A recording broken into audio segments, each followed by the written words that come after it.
All right. Hey, Marilyn, how you doing?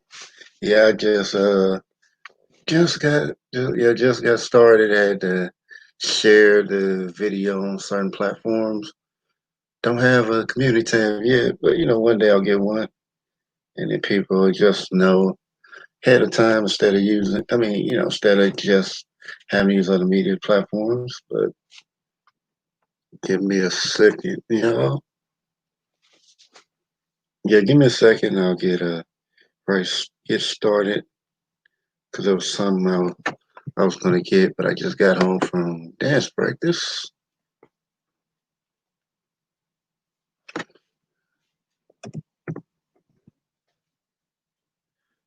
Yeah, just give me just a just a minute, and then I'll get right into the topic I want to talk about. And if anybody want to come through after I get through talking, you're more than welcome to. And if not, I guess I'll just talk a little more. Then I'll probably be done.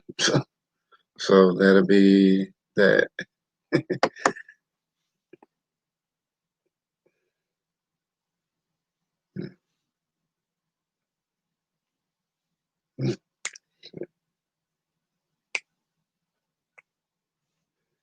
Yeah, I'll take one. I might get two. I'll take two. I'll take one.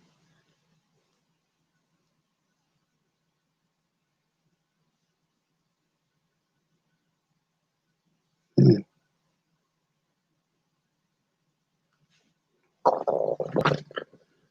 All right. Hey Ty, how you doing?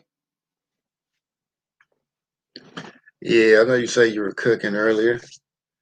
Yeah, what I'm looking for is it's a poem I read, a poem that I want to read because the thumbnail well the quote I use in the thumbnail that I actually put in the thumbnail.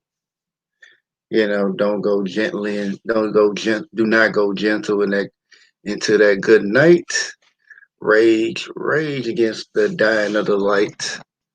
So let me see if I can find the actual poem of it. I know that's part of it. How are y'all doing today? Appreciate y'all for coming through. And I kind of want to just talk a little bit, and then anybody that wants to join, you're more than welcome to. I got a StreamYard for communication with other people. If I just needed to just run my mouth, then I really don't need StreamYard for that. Okay, I found it. All right. So I guess the title of the poem is called Do Not Go Gentle Into That Good Night. I'm going to put do not, but I think dope probably sounds better, but that's my opinion. And if anybody else came in, I can't see, but I'm going to look real quick. Hey, Ariel. Yeah, I'm doing well. I'm just, okay, Ty. Hey, Ty, okay, yeah, if you ever start driving it, and you want to contribute to it, it's always stream you on unless you just want to listen or just type in the chat. Appreciate you coming through. Yeah, oh yeah, story time with Miss Ty. Oh yeah, yeah, she got some crazy stories. Yeah, but but they're interesting. I can tell you that much. But this poem, "Do Not Go Gentle into That Good Night" by Dylan Thomas.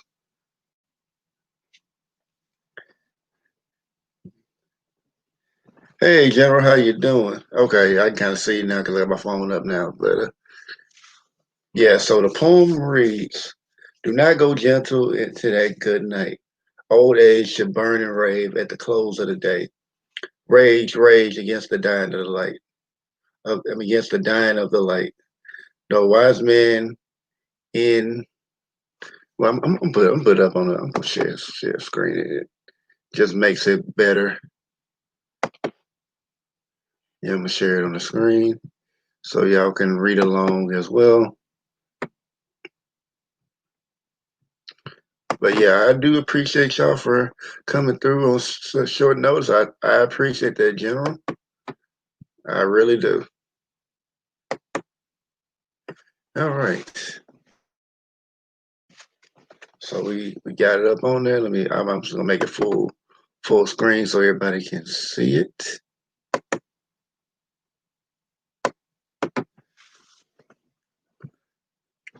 Yeah, I mean, General, you can tell me, do you have are you a content creator? Or you just like viewing other people's content? Or you just a supporter? But I mean, you can tell me why I'm reading this poem. All right. Yeah. Like I said, do not go gentle into that good night. Old age should burn it and rave at the close of the day.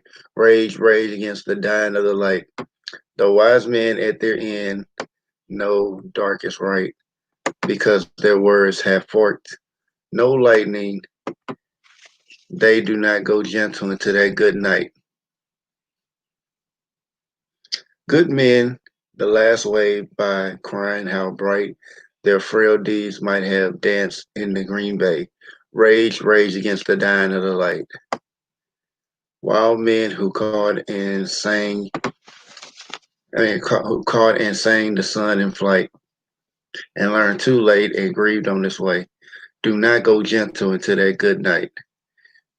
Grave men near death who see with blinding sight, blind eyes that could blaze like meteors and be gay. Rage against the dying of the light. And you, my father, there on the sad height, curse bless bless me now with your fierce tears. I pray, do not go gentle into that good night. Rage against the dying of the light. All right.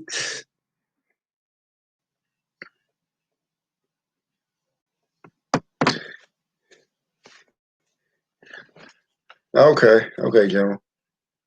I got you. Yeah, I appreciate your support.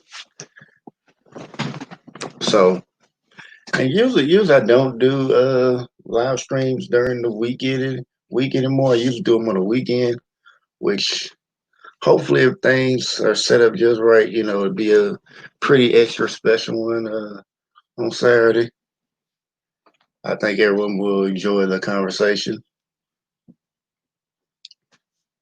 But as far as this, I think this story was trying to clarify like the deeds. I mean, how good men have always tried, always, have always, have triumph over, doing the right thing or at least go out swinging. And they had and it was showing like people. Well, I guess say men, but people, not trying to, not letting the darkness take them. You know, not going not going gently into that good night.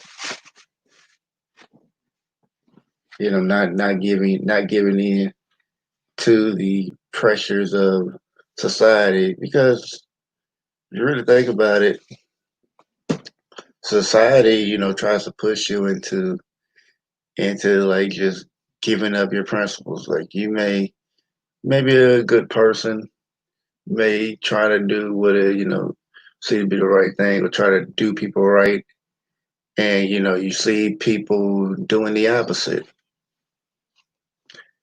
and it's like the more and it seems like it's the common thing, and the more you see it, you see people who've done people wrong, screwed people over, getting ahead, and it's like you're actually trying to help people, respecting them and doing what should come neighborly to some people, and in some cases, you're not at the position where you feel like you need to be. But these people who have done all this stuff could soar through.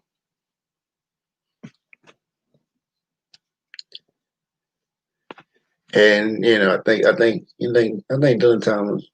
Dylan Thomas's poem was about like trying to remind people of not you know of not losing yourself into the darkness, lose yourself to the darkness.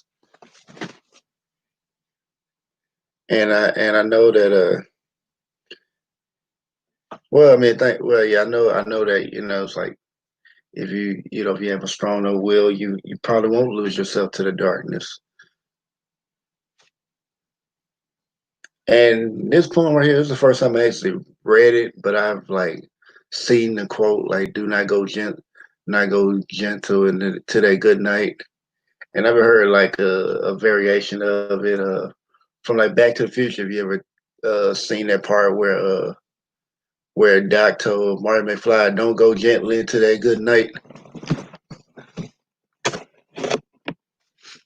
There's some variation. I know he said don't go gently into that good night. Yeah, I think that's what he said. I have to go back and look at it, but I'm pretty sure that's what he said. I think it was definitely in the first one.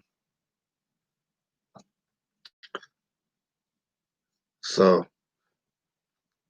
yeah, I mean, I'm sure everybody's probably had their stories of dealing with their own darkness. Maybe some people might be worse than others. Some people might not be so bad. I mean, some people might have conquered, and whether or not people have overcame that darkness or became absorbed in it. And those who absorbed in it, maybe it wasn't. And I'm pretty sure most time it's not people's choice to be absorbed in it, but maybe they don't think there's a way out. Of course there's. I mean, with me, people see me. I'm a good guy. I mean, I am. I try to be anyway. I try to be decent. I don't really see myself as a good or evil person. I just see myself as trying to be the best me I can be because I don't want to. It's like I don't want to be put in a box of I'm good and I'm bad. Like, no, I'm just me, and I can't be just put in a box. As much as people would like to say I'm one way or the other. I guess I try to be a good dude, but hey, Satar, how you doing? Yeah, yes, that is absolutely true, Ty. Hey, Satar.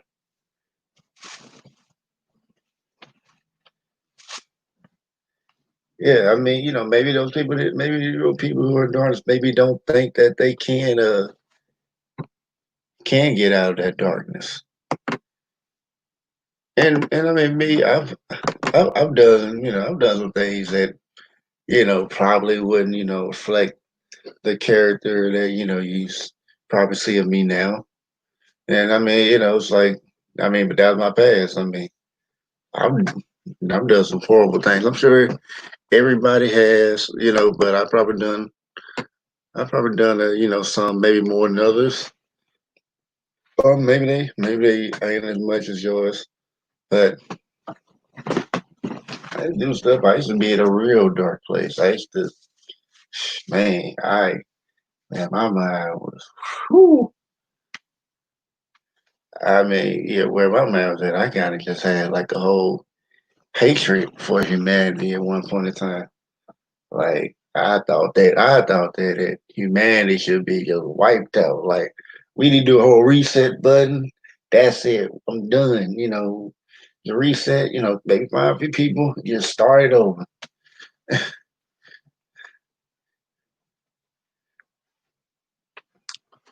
And and I mean, I had like a lot of rage and hatred in my heart at that time. Like, ooh man, I was one evil's sob. And I don't know exactly can't remember exactly what triggered it. I think it triggered my my rise back to myself. I can't say for sure, but but yeah. Matter of fact, I think I do. It was kind of like seeing one of my failed plans. Like I thought like one thing wouldn't work. Hey, Double C, how you doing? I like think I see one of my failed plans trying. One of my failed plans. Uh, you know, fall apart on me, and and it devastated me because I thought that it's foolproof, but of course, well, life never follows your plan. So I think like that time I was just like I was just like I was just like devastated for a minute. So I think at that time I was kind of open to certain changes. So it was just like going to certain places, hearing certain things, and then having certain experiences.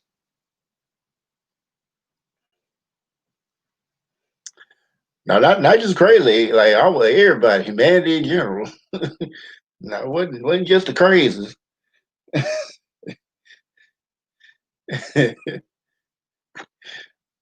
but but it's just I don't try to put myself as like I said, I don't try to put myself as a good person, but I did have counters that did kind of change me, and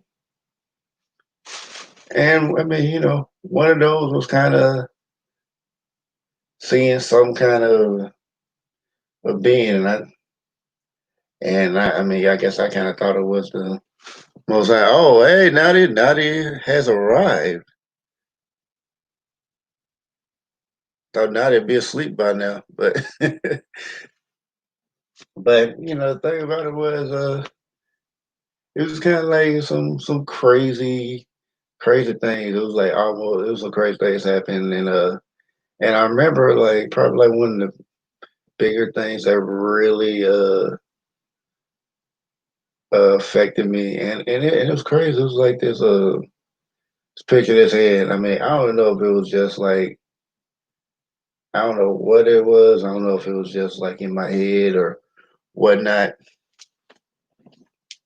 But I remember like it was like his hand of this dude named Betrayal, and like they were, it was like talk about him like like he's supposed to help guide us or something like that. And I was like, okay, sounds like it might be interesting or whatever. Like that, so I was like, okay, I had it.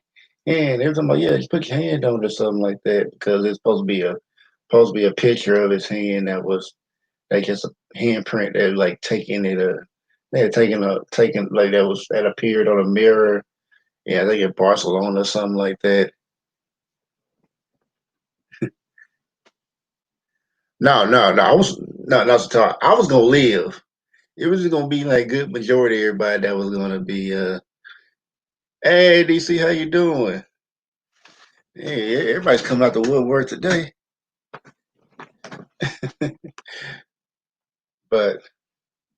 But yeah, it was like this pictureless hand, and I just put my handprint. I put my hand on top of it, and I kid you not, it felt like a shoulder of electricity just surged through my body, and it was like I felt like surge electricity jumped into me, and like it was in the middle of my chest, and it felt like my body was charging up, like inside, like I just felt like it was charging.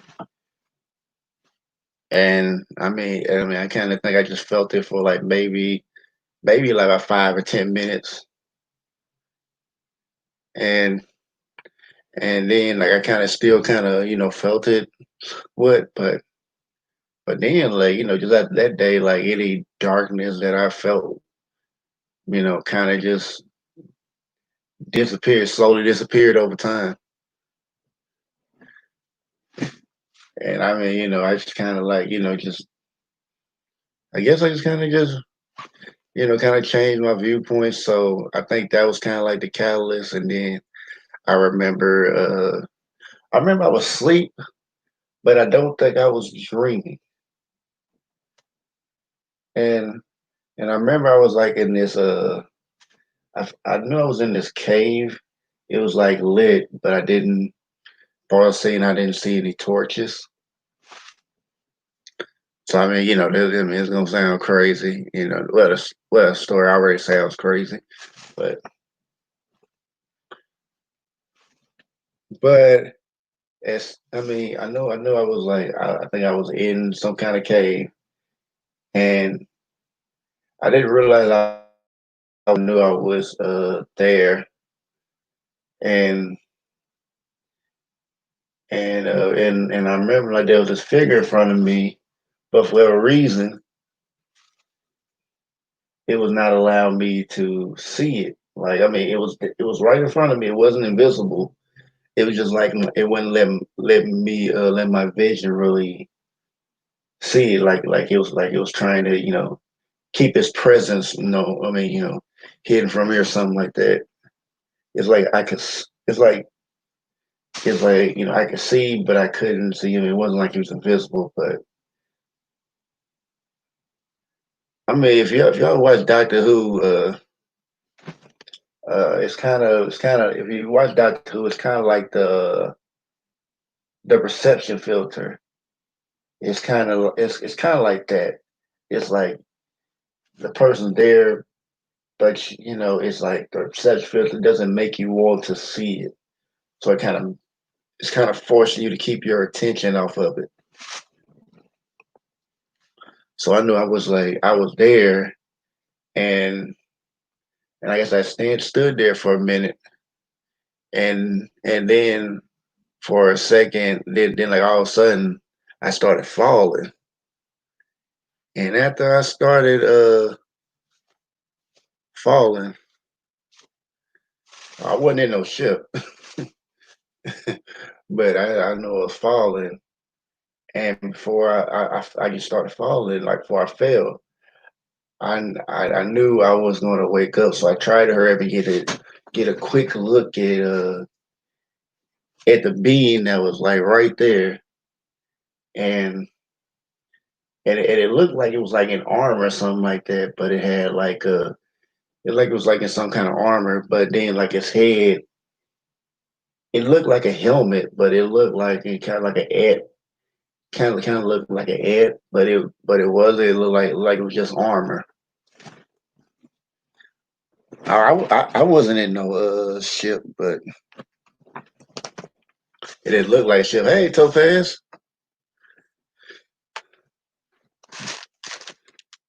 Yeah, I ain't. Wow, it's okay. I ain't realize you square to me, but yeah, appreciate you coming through.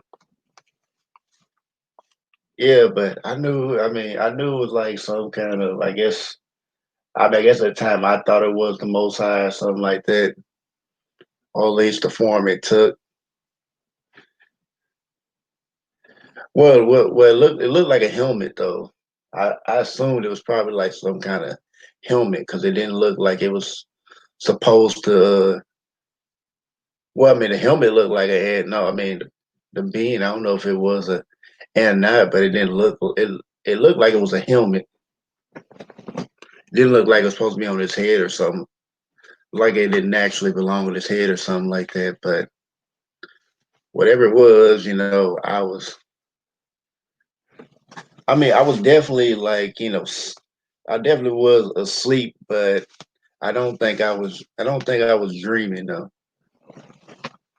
If that makes sense, Nadia. I mean, technically, I was. I did have my eyes closed, and I was like, what you say, like, in a sleep state. But I don't think I was sleeping though. I don't think I was. Don't think that was a dream. But oh, appreciate that, Topaz.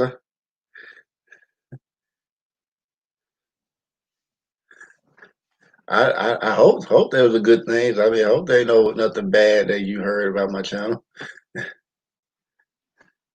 Yeah, yeah. Ty, I remember you. I remember you had mentioned like certain things when you awoke. Well, I was like, I said, yeah. I mean, Yeah, I don't think I was able to answer like then, but I was like, yeah, I know what you're talking about. I didn't see any ship, but then again, I wasn't there physically. So I think it was probably underworld though. 'Cause, I mean that would be the only explanation I could think of. But yeah, that was like kind of like one of the things that kind of pushed me forward. But I mean, but then of course, like with me, I kind of had to do the work myself. And of course, over time, I started meeting. I mean, I guess over time, my energy kind of started drawing me to people who were doing. No, it was not sleep paralysis. I've had that every once in a while. No, sleep paralysis would be like yeah, I was trying to fight it out. No, no, it was not sleep paralysis at all. I know what sleep paralysis is. I've seen that one. And honestly, I think it's like some kind of being because I remember one time when I woke out of it, like I seen some kind of vision, but it ran off some kind of image of some kind of being. It just ran off. But yeah, yeah. I mean, it's definitely not sleep paralysis, but it that is a thing though. I mean, people be saying that it's just like your body just fell asleep, but I don't think that's it for real. But scientifically, that's supposed to be the explanation. So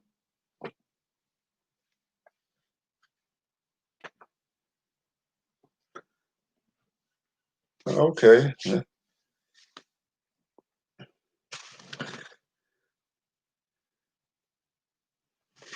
yeah. So yeah, I was actually I ran into some good people, people that help me push forward. And I mean, of course, over time, I started to really empower myself. And one of the things I did, and I know I did it maybe 5 or 6 years ago. No, I don't think it was that long, but it was probably like five, yeah, probably 5 years ago, 4 or 5 years ago. I started creating a set of principles for myself that I knew I couldn't deviate from. Like, I mean, because, like sometimes you'll kind of make up some kind of rules for yourself. Yeah, I mean, yeah, yeah, it is, Ty. I just didn't want to, it's just like I tried to, try to go that deep because like everybody, don't experience that. So, I mean, it's just like, I mean, as far as the real world is actually a lot stranger and scarier than people think. I know that, but I might tell those stories another time, but I ain't, I ain't gonna get that deep into it.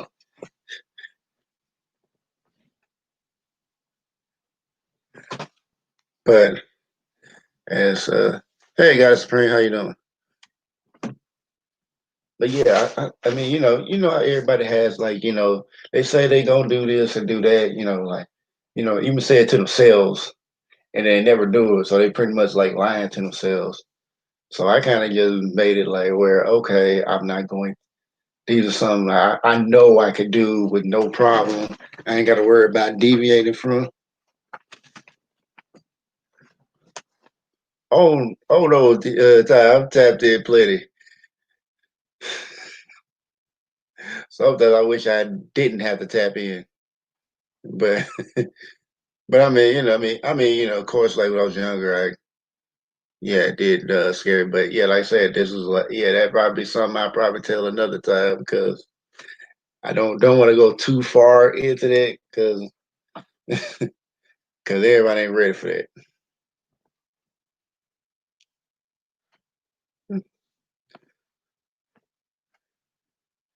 Yeah, I mean they're different. They're different dimensions. Hey, mahogany, but I mean, y'all want to talk about it. I mean, but yeah, let me get through this, and then we keep talking about it.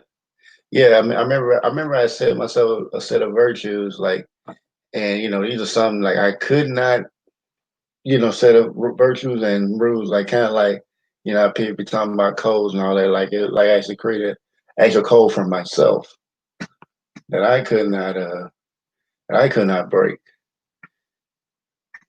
Like pretty much holding myself accountable to it and making sure that I do it. So it's not like, oh, I'm just gonna say, oh yeah, I'm holding the code together, trying to, say it for everybody else, trying to convince myself.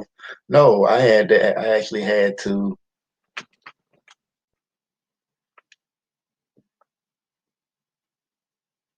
Yeah, I'm trying to read what stars that you were going to. Oh yeah, yeah. I think I get what you're saying, but yeah, I mean, how people try to say that, oh yeah, I do this, I would never do that, and all that, trying to show off in front of everybody else, and and and and it's like, when you're doing that, you're trying to like put in front of people, and you're lying to yourself. You're lying to them, and you're lying to yourself. I made sure not to actually do that to myself. To actually try to uphold as best I can. And and as far as that, and I mean, and as far as that, I kind of found out that like a code can actually, having your own code can actually protect you. And one example of this was, I remember it was like, I think it was maybe about, I think about, yeah, I think about maybe 4 years ago. I think so. I think about it 4 years ago. And I remember it was, I think it was during the summer, just like now, but I think it was like probably a little bit later in the summer. And I remember I was outside, and it was late. It was like real late, but but went to the library and to use the Wi-Fi because I had a smartphone. I had no service. I was struggling. The struggle was real, so I need to go use the Wi-Fi there because I could not, get on the internet any other way. So I had to use the Wi-Fi there. So like, you just near the library building, you can just use the Wi-Fi there. So so with that, I mean, I was in there using the Wi-Fi, and then I see these two dudes walking by, and I'm like, I'm looking up, I'm seeing them walking by, and I just go back looking down my phone, and the next thing I know, one of them like pointed a gun at me, and he was like telling me to come up with everything, and I'm just looking at him like, I'm looking at him like, are you serious? He said, yeah, come up with everything, come up with everything. So so I'm just looking at him, I'm like thinking I'm not giving you anything. And when I just realized, like, oh, he's really serious, and and once I realized he was serious, I was actually getting upset. I was actually getting angry. So so my anger was welling up like inside, and even though he had a gun point blank at me, and probably haven't did a race, I don't know if the gun was real or not. Did not care. All I know is you're not going to hold me hostage. You're not going to make me give you anything. That's all I knew, that I was not going to allow you to do it. And the and like, for whatever reason, it was like some inner voice tell me, yeah, you gonna make it through this. So I wasn't even worried. So like as he was doing this, I felt like I felt like my third eye charging up. For a reason, I felt it charging up. I don't know what was gonna happen. All I knew is whatever he's gonna try, I was gonna stop whatever he was going to do. And I guess like for I got to see what that was going to be about. His friend who was sitting my him said, he said, man, he looking at you stupid. He said he ain't got nothing. He said that's why he looking at you stupid, like you stupid or something. And then I guess like he decided to leave. Guess they decided to leave. So and it was kind of funny like the whole time he's doing it. I actually did that without without even saying nothing really. I mean, I wouldn't, I ain't saying nothing because I was scared. I was just saying nothing because I guess I just didn't feel like it. But the thing about it was they left, and then I guess like after I seen they were gone because I was still watching. I ain't about to just go back doing what I'm doing. I'm gonna be looking. And then as soon as they were gone, I think I stayed there maybe about another minute, and then I left, went home. I walked home. I ain't doing run nothing. Like walked home, and then I think when I got in the house, I was gonna realize like man, I just stared down a dude with a gun and with no fear. Like, I just stared down a dude with no gun. I mean, with the gun. I think that's like where I realized like hit me like, oh yeah, I stared down this dude with a gun. Like, I mean, it was a very good possibility I could have died, but I didn't. And I remember the next day, I had talked about it. I mean, I talked about it with my best friends, and when I told him about it, he wasn't even surprised. He was like, "Oh yeah," he said, "Yeah." I said, "I can see that." He said, "You got a strong spirit." And then of course, like I told other people, they were like, "Man, you should just gave him whatever you asked for." I'm like, man, I said, if I did, they ain't no guarantee I was going to live. Oh yeah, Shay, if I ain't say hi to you, hey Shay. Yeah, so yeah, so when I told him like, yeah, yeah, he told me like, yeah, I would have gave him whatever he asked for. And when I told him like when I explained to him like, yeah, you could, but there was no guarantee that he was just gonna let you go if you gave him what you asked for. And he was like, yeah, that's true. So I mean, I just kind of looked at it like I mean, kind of I looked at it as like I rather die die swinging than to die on my knees.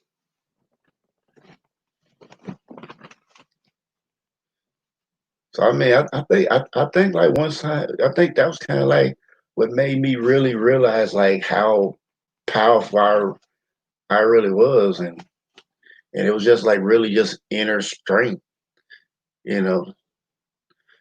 And it was almost I mean it was like it was like I was just protected, like cold and like how I carry myself actually protects me. And more of these examples is like I remember I had like three different couch police, and it was just like and it was really just like it was like nothing serious, but it was just I guess I was just the target black person to I don't know if I consider myself a brave man, but I think I consider myself a man who who is willing to stand up for myself. I believe in myself so much that I don't really that I don't really think about anything. I mean, I don't really don't have fear of anybody really. And it was kind of like that was kind of like part of a decision that I kind of made when I was 18 because like I mean it was like I said like when I was saying like the world is more than what you think, like a lot of that was some of the stuff that really freaked me out from like being a kid to like during a teenager. And I was like, well, I had to make a choice whether or not to be afraid of this stuff or to try to understand it and to face it head on. So I chose the latter because I did not want to live in fear, and I will not live in fear.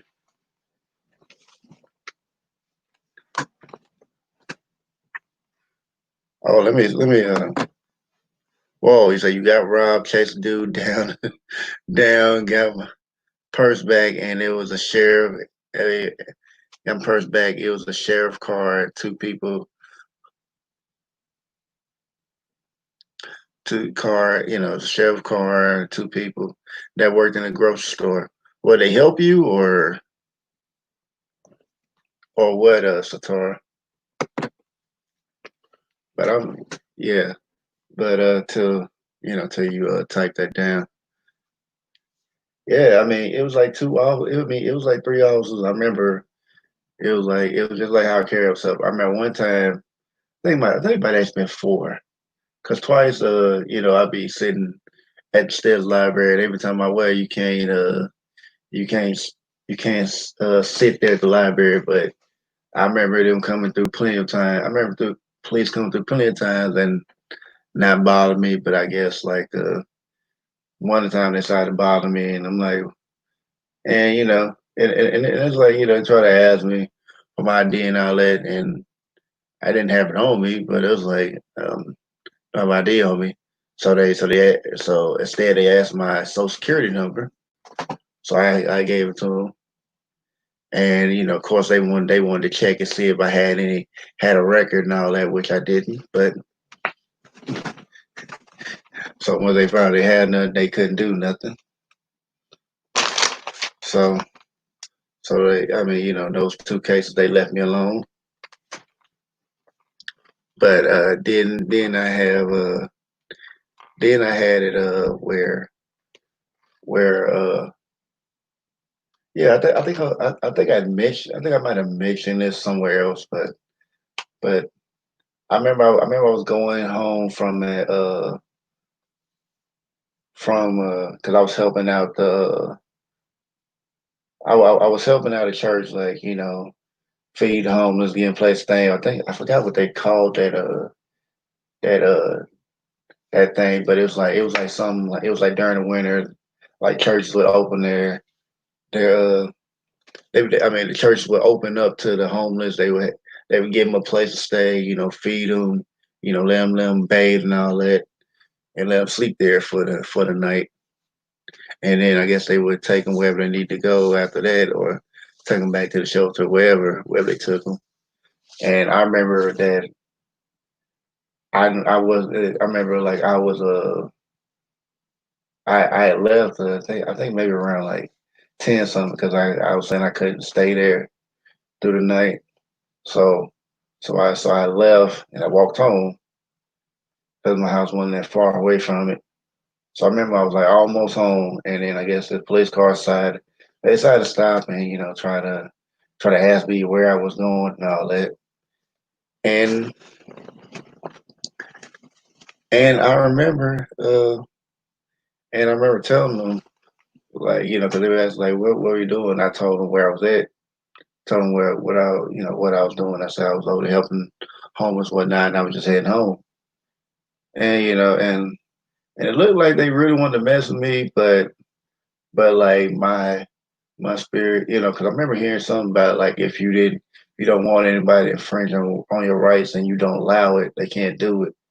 And I remember having that strength of will, like to not allow them to infringe on my rights. I was refusing not to let them do it, like through my will, and they didn't, surprisingly. And I was kind of surprised, like they did not. They just let me go. Oh, they helped you. Okay, they helped you chase them down. Well, I can't see it on the StreamYard thing, but I can see it on the phone. Okay, they helped you chase them down. Yeah, so like through my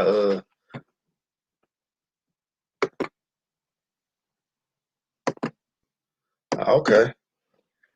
Yeah, so yeah, I mean it was like through my strength of will, like I just did not allow them to do anything to me. And I mean maybe they were just maybe they really had legit questions like to wonder where I was at or whatever. Or maybe they were legitimately worried or not. Whatever the case was, I wasn't gonna allow them to do anything. I didn't want them to do.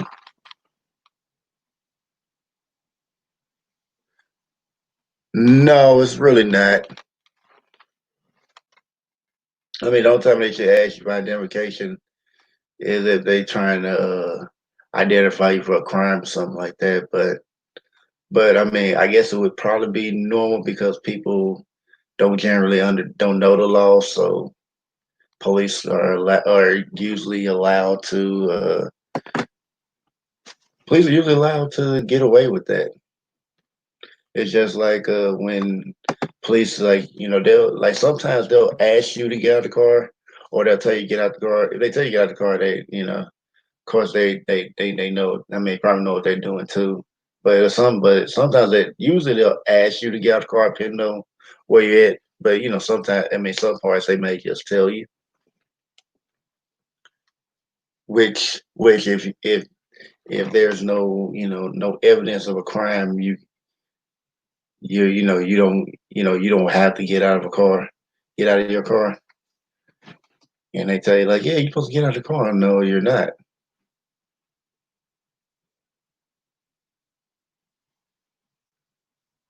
Oh yes, it's yeah, general. They do the same thing here.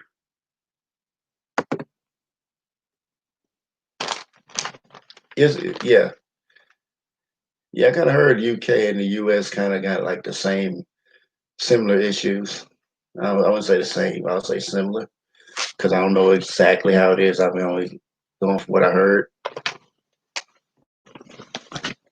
but uh, yeah. And then I remember the last time. Now I'll put the link in here. After I put the link in here, but I'm gonna finish the part about the officer, and then if anybody wants to join in the conversation, here is the link. If anybody new to it, it's probably best to use the Chrome browser if you can. But yeah, like the I mean, yeah, if anybody want to come up and share their stories and whatnot. But when and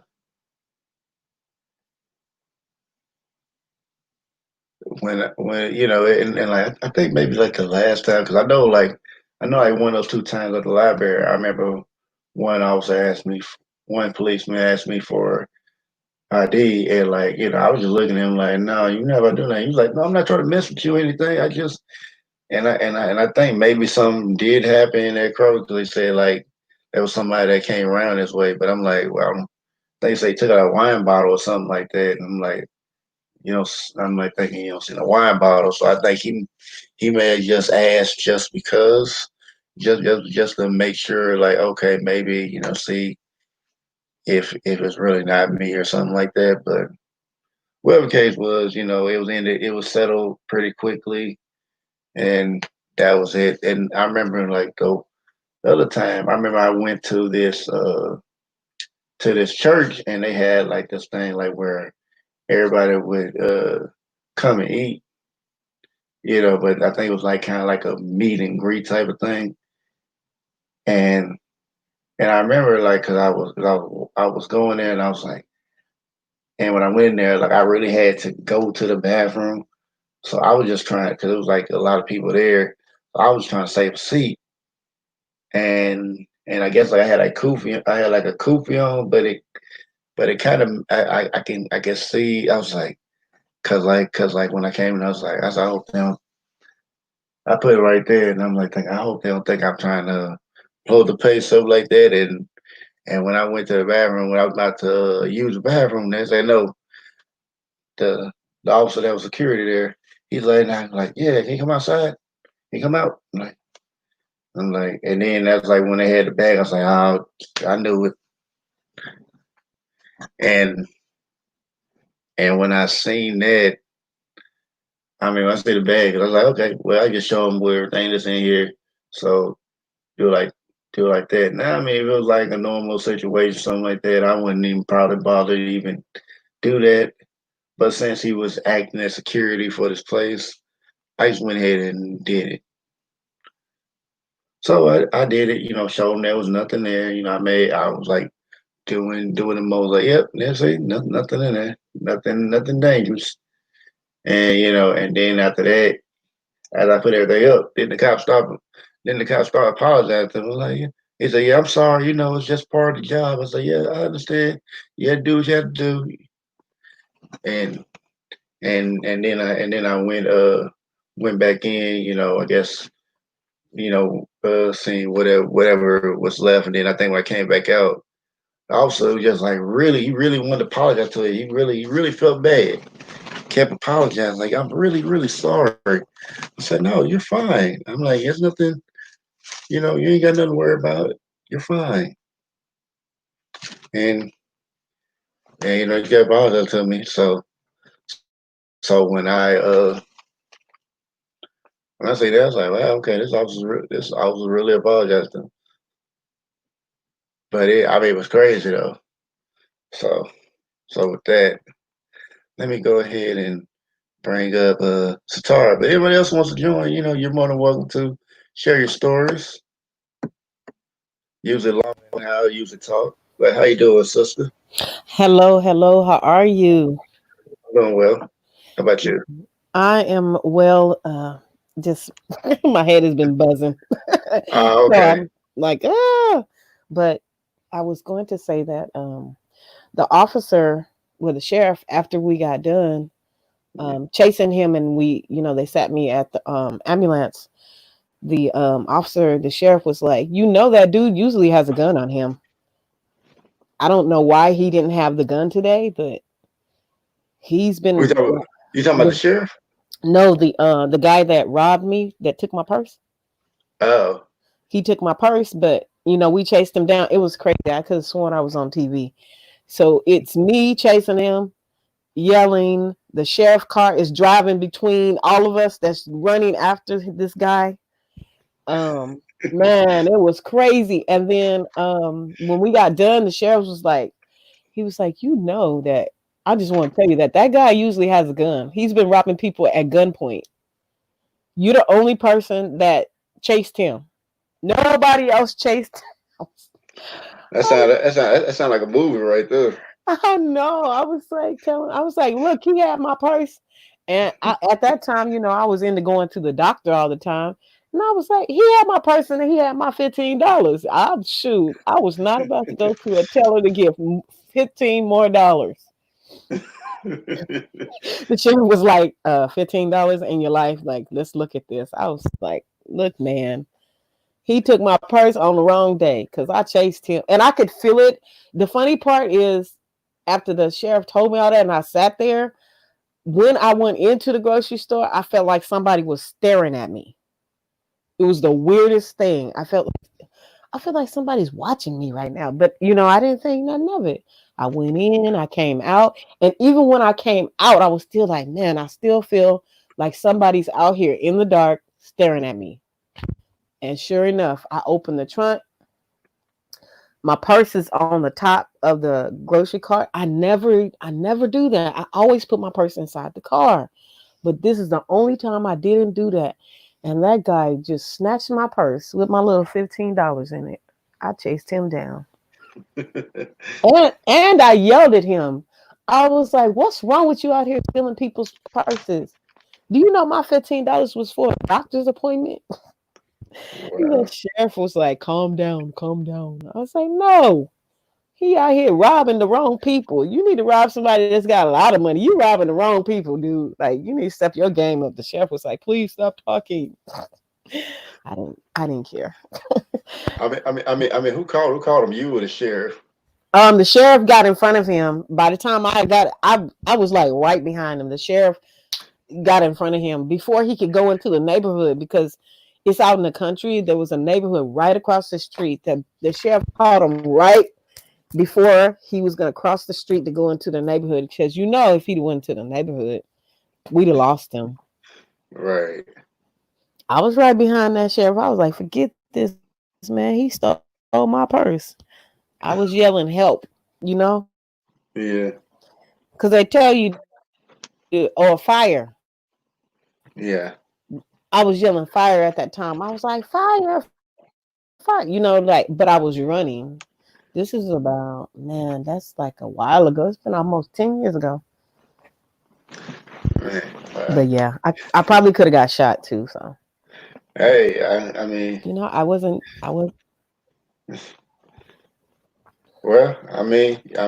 you just react to your instincts, and I mean, your instincts like, yeah, you need to go get that sucker.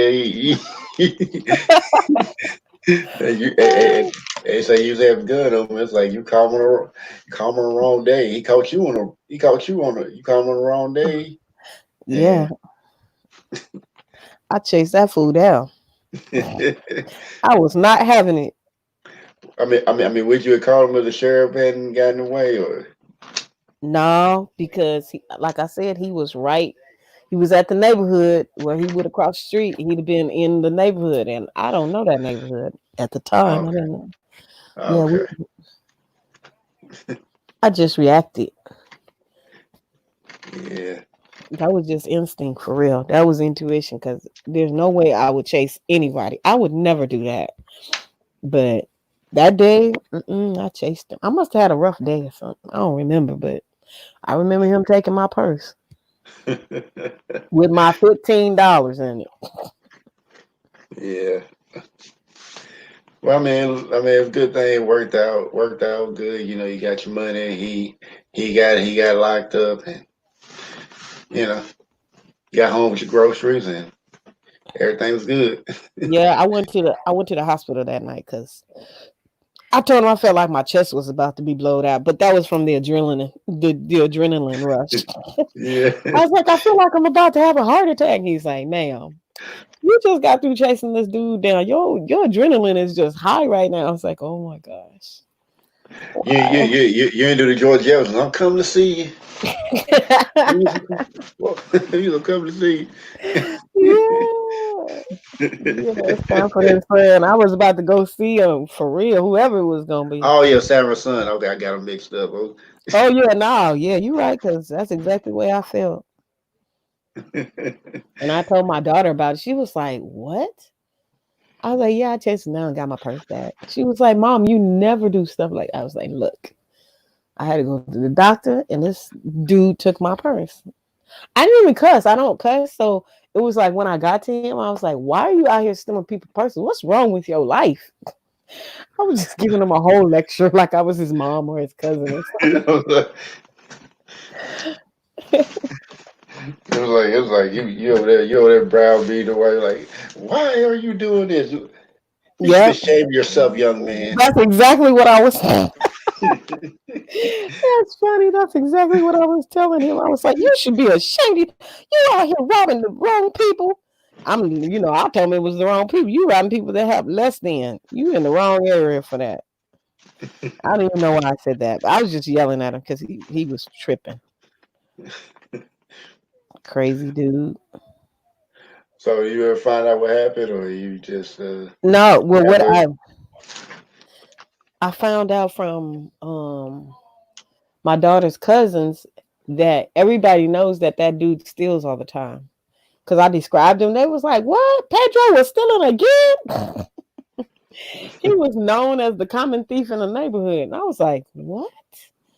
Oh, they was like, "Yeah, he going to jail. He ain't gonna get out no time soon." Because they finally caught him. I was like, "Oh my gosh, that is crazy."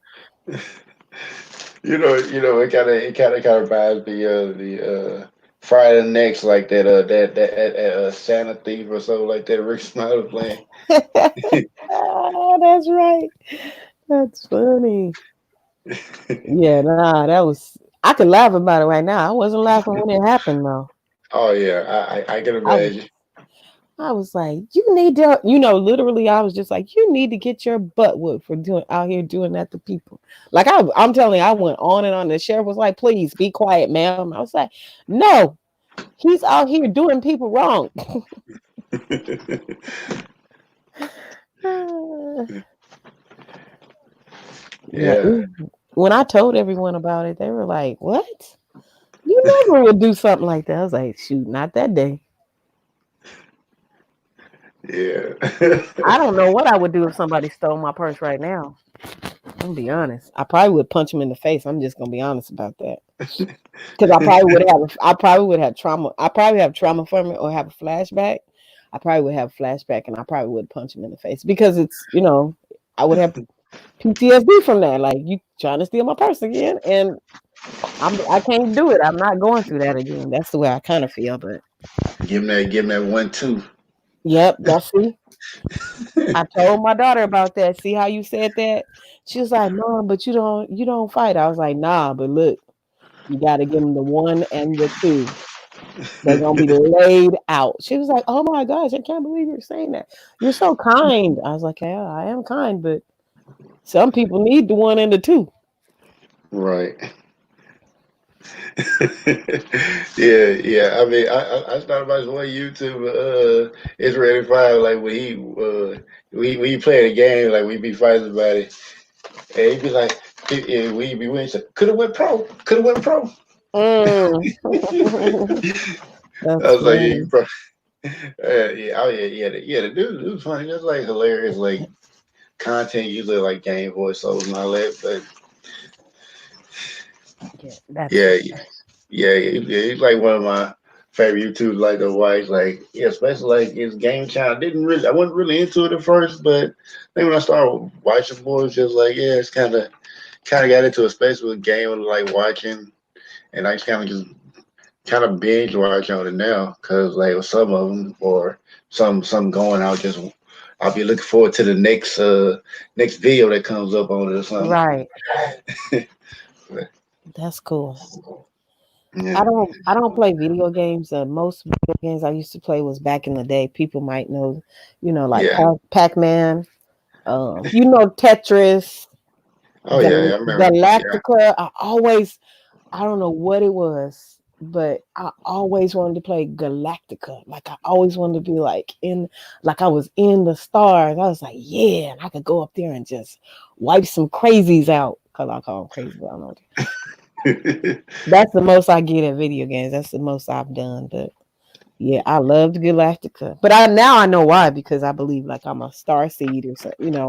And I always have yeah. dreams about being in the stars, and I always feel like I'm in the stars. I've even had the experience where I was awake, like the way you were talking about earlier. I was awake, but I literally felt like I was in the stars, like in like way out. And I was like, what the world is this? I don't even know where this place is. It was weird.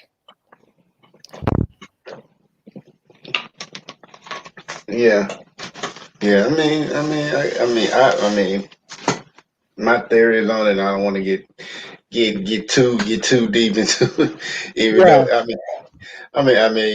even though like probably could, but I don't get it too deep into it just because like everybody might not be ready for it. So, I heard Julia say but, that. but yeah, but I mean, as far as my theory on like dreams for the most part, I think a lot of dreams are actually parallel realities. I think. I believe that too. Cause I could sworn I tell you I went in there for real, and because I've had like it's okay, I ain't gonna say too much, but I had like something come back with me and it appeared on the table and I was like, what the heck was, oh my gosh. And I told my daughter, she was like, I was wondering where that came from. It was some weird stuff. Like I won't get too much into it. We talking about you physically brought something back? Yep.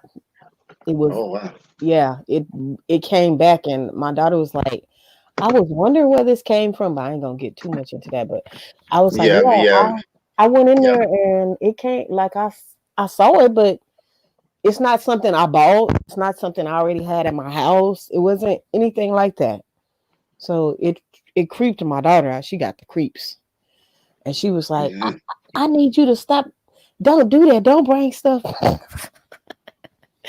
Don't bring stuff back with you. It was like that was innocent. It wasn't like I knew I was doing it. It was accident. It'd be kind of funny. You can bring some money back. Be like, well, I bet you when creeped out, you brought some money back. You're right. That's what I was thinking right now. If I'd have bought some money back, she probably wouldn't have said nothing. But let's spend it. Right? So, oh, where you get this money from? But but but yeah, yeah. But I wanted to ask you, like, I mean, what was your? I mean, have you had like an experience like battling the darkness or Oh, overcoming it, or oh my gosh. You definitely right. I done did some crazy stuff. Like I'm gonna say this, but it's I don't know, but like like I never liked dogs yeah? for some reason. Like I never liked them. I did some crazy stuff back in the day. So I actually I love dogs now. I don't know. Like to me, that was one of my dark stuff. That was like some of my dark stuff. Like I hated dogs. I didn't hate all animals. I just hated dogs. I only had one dog that I loved. That was it. And he was like a shaggy DA dog or whatever. He was a shaggy dog. But I had feelings of anger and stuff against dogs. I'm like, why did I ever do that? Because that was just so mean. Like, I think about it now and I go over it. But I had I don't know, I guess it's called a dark night of the soul type of thing. For like a whole 3 days, I felt like um I felt like the world, like my whole world was coming to the it was really weird, but I felt like my whole world was coming to the end. I felt like I wasn't gonna make it any, like it was it was like my emotions were extreme. Um and for 3 days I stayed inside. I didn't eat, I didn't sleep. Um and I felt like I was gonna end, like my life was gonna end, not by me. I just felt it. So I had, excuse me, I had to like, I finally came out of it after 3 days, and I just, I just decided I was gonna go exercise after. Like that got me into exercising again, um, to not be a hermit so much because I can be a hermit. Okay. How you doing, brother? T or New News Live? I think you got the video and your feedback. Yeah, he might.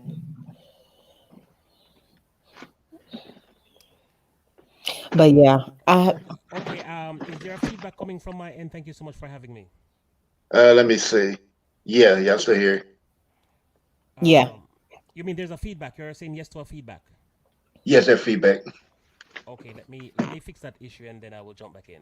No, I'll be Okay. right here, but I'm gonna fix the issue and then Okay. and say what I want to say after that. Okay. cool. So I've had,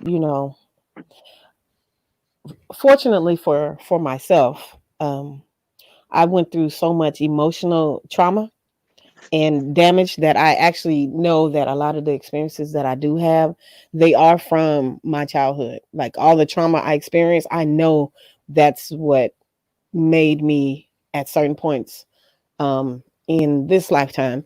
I had like some major meltdowns. Now I've never talked about it with people, but um, it was it's when you have emotional issues like that and you going through it, it's like you feel like no one can understand, no one knows what it feels like.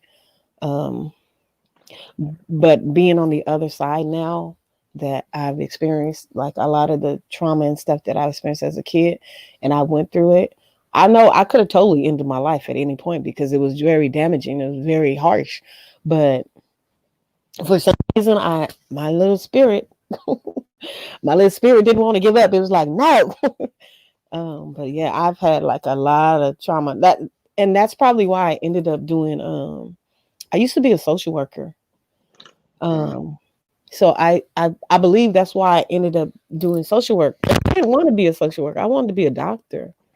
I never wanted to be a social worker.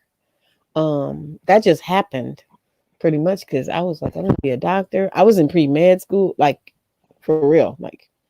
But after I had another trauma event, like another really bad event, I changed my major.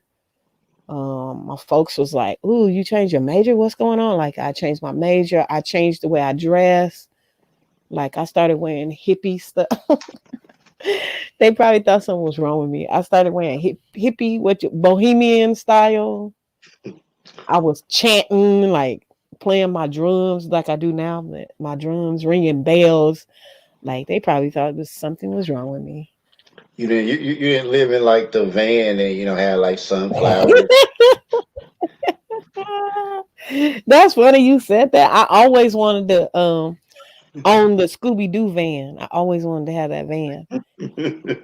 But now that I watched Scooby Doo like 5 years ago, I barely realized that they was smoking marijuana in the van. That's why it had smoke. That was yeah, I not. mean, yeah, I mean, it makes sense because like Scooby and Shaggy were always hungry. Oh my gosh! But I didn't realize it like as a kid. Like Yeah, that yeah, I was mean, yeah, not a kid cartoon. yeah, I mean, as a kid, I didn't realize that either. Till I was like, hold up, dude. I was like, Shaggy's a dope head. Shaggy's a weird. I'm like, Oh that's my gosh! When I because like, realized that, it was crazy. yeah, it was. I was like, man. Smoke coming out the van. Him and Scooby is always hungry. I was like, he's giving it to the dog too. Yeah, but it don't really seem like the other like everybody else is really affected by it. It just seems like it's just Shaggy and Scooby mainly doing it. Oh my gosh, it's so crazy. It's just like everybody else is cool with it because like yeah, because you were thinking about it, Shaggy did like have like he did like always seem like he was just moving slow and all that like he didn't really feel like he was in much of a rush or anything like.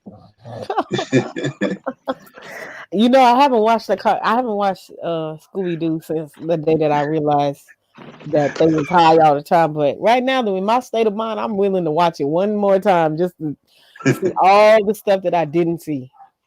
Oh man, I'm tripping off Don's comments. Like, Lord, these snacks were drugs before LOL or the edibles for the edibles LOL. Ah, Nadia. Oh my gosh.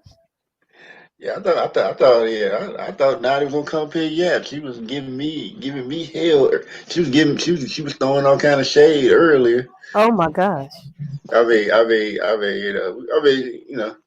love Nadia, but she said she would come up here and yap. I was gonna yap all night. Oh wow. Well, I mean, I ain't gonna say be up all night because I gotta go to work. But if I didn't, I Yeah, would you certainly let do. her. Yeah, I certainly let her yap all night. But I don't think she would yap all night really because Mm. she got her own business. Oh yeah. But I know she ain't working right now because she up in here chatting with us. Oh my gosh. He knows your business hours, Nadia. He knows your business hours. Well, I mean, I don't know business hours, but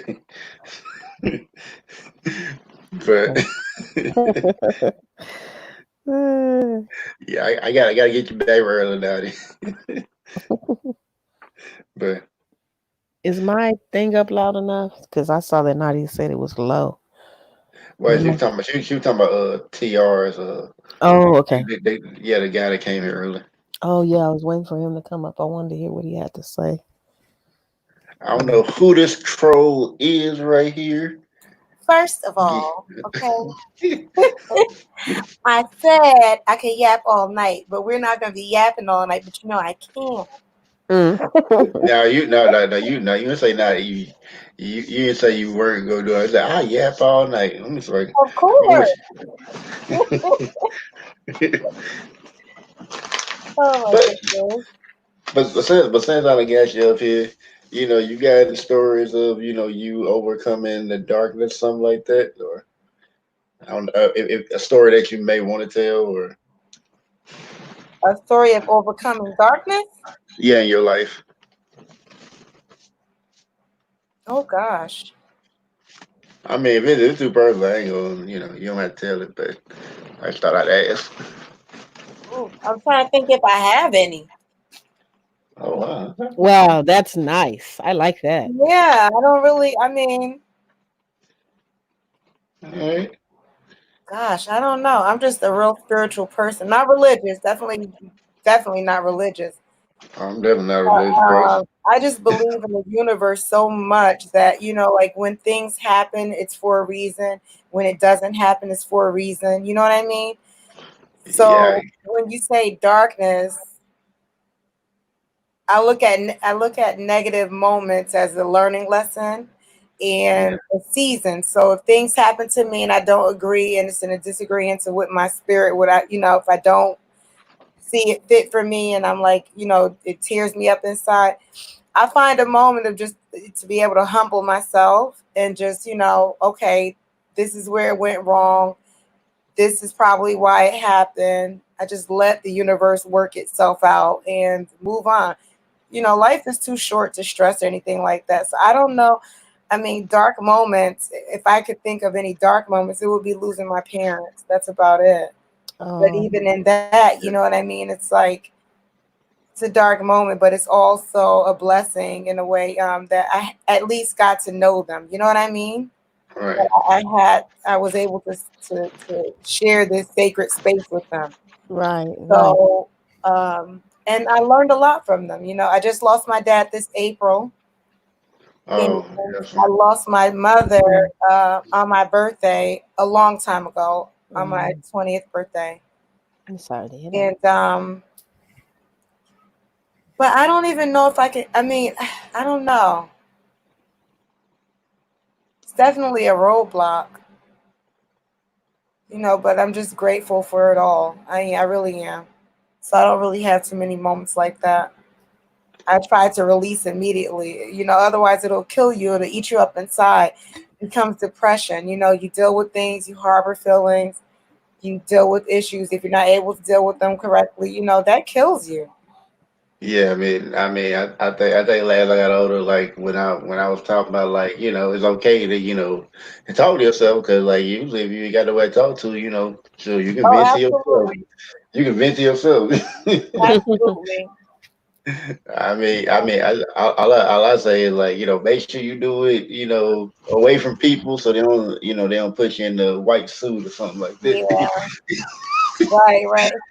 I love you too, Shay. Yeah. Yeah.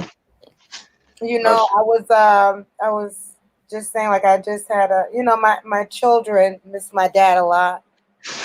I miss my yeah. husband a lot. Yeah, So yeah, yeah, yeah. Yeah, I miss mine too. yeah. I actually went and visited his grave yesterday. Oh wow. Yeah, For Father's Day. Okay. How did you feel? I mean, I didn't really too much about it. I just went and just, I was like, well, I was gonna go visit him. I wasn't sure if I was going to do it or not, but I was like, well, I ain't really doing nothing, so I might as well just Yeah. go ahead and visit. Because last time I did it was on his birthday, which ironically is the same day as Malcolm X's birthday. Wow. whoa. Yeah, Ooh, yeah, yeah, up Lucy yeah, like all right now. Wow. yeah. I mean, it's kind of crazy. Like my dad and Malcolm X's birthday are like on the same day, and like mine's and Elijah Muhammad are on the same day too. Yeah. Yeah, I gotta Whoa. excuse me. My nose is also, Yeah, you start crying. I was tearing up thinking about my dad, and my nose yeah, was like all blocked. yeah. I think the last time I cried was like when I was 12, like my daddy died. But but it wasn't the news of him dying that actually made me cry. Because when I actually heard it, Yeah. I didn't even cry. Like it was like up until to the funeral. You know, it was like the funeral, and then I think like once I actually seen his body, that's like when the tears came out. Oh, That's rough. Yeah, because I think like I think like subconsciously I didn't think it was real, Yeah, yeah. and then once I saw it, it was like, oh yeah, You this is probably real. was like in shock. Probably didn't really connect the two. I was like that at my mother's funeral. Ironically, I'm the only child, and mm, I sat in the front and I didn't shed a tear. I think I was just, it was so numbing because I didn't really, I don't know, it was really numbing, but it was after the funeral, I decided I didn't want to go to repast and I wanted to go home. And when I closed my door, I went into full panic mode. And I mm. couldn't breathe and I was crying my eyes. I cried for days after that. I stayed in the very Yeah, bedroom. yeah. I mean, I actually cried today. Like every time I seen his picture after that day, it was like, yeah, it was just like Yeah, it's it horrible. reminded me. When you've been Yeah, blessed with a good parent. You know what I mean? Especially yeah, when you and that's what I mean. Like when I say so dark moment, but yeah, then I'm always finding like a humble space in my heart. Like I don't know what it is. I've been like that since I was a little girl. I've always been like that. I will, you cry today and tomorrow, you smile. You reflect on all the great things. You reflect on all the great things. Thank God that you were able to universe. Just thank the universe for allowing you that time with that person. Because we're not here forever, and I had to keep telling myself, we're not here forever, we're here for a short while, and you want to make an impact on other people. And my parents did. So I'm grateful for that. I'm grateful for that. And it yeah, hurts, but I just there's nothing wrong with crying. There's nothing wrong with crying. That really yeah, that feeling is just love. It's just all love.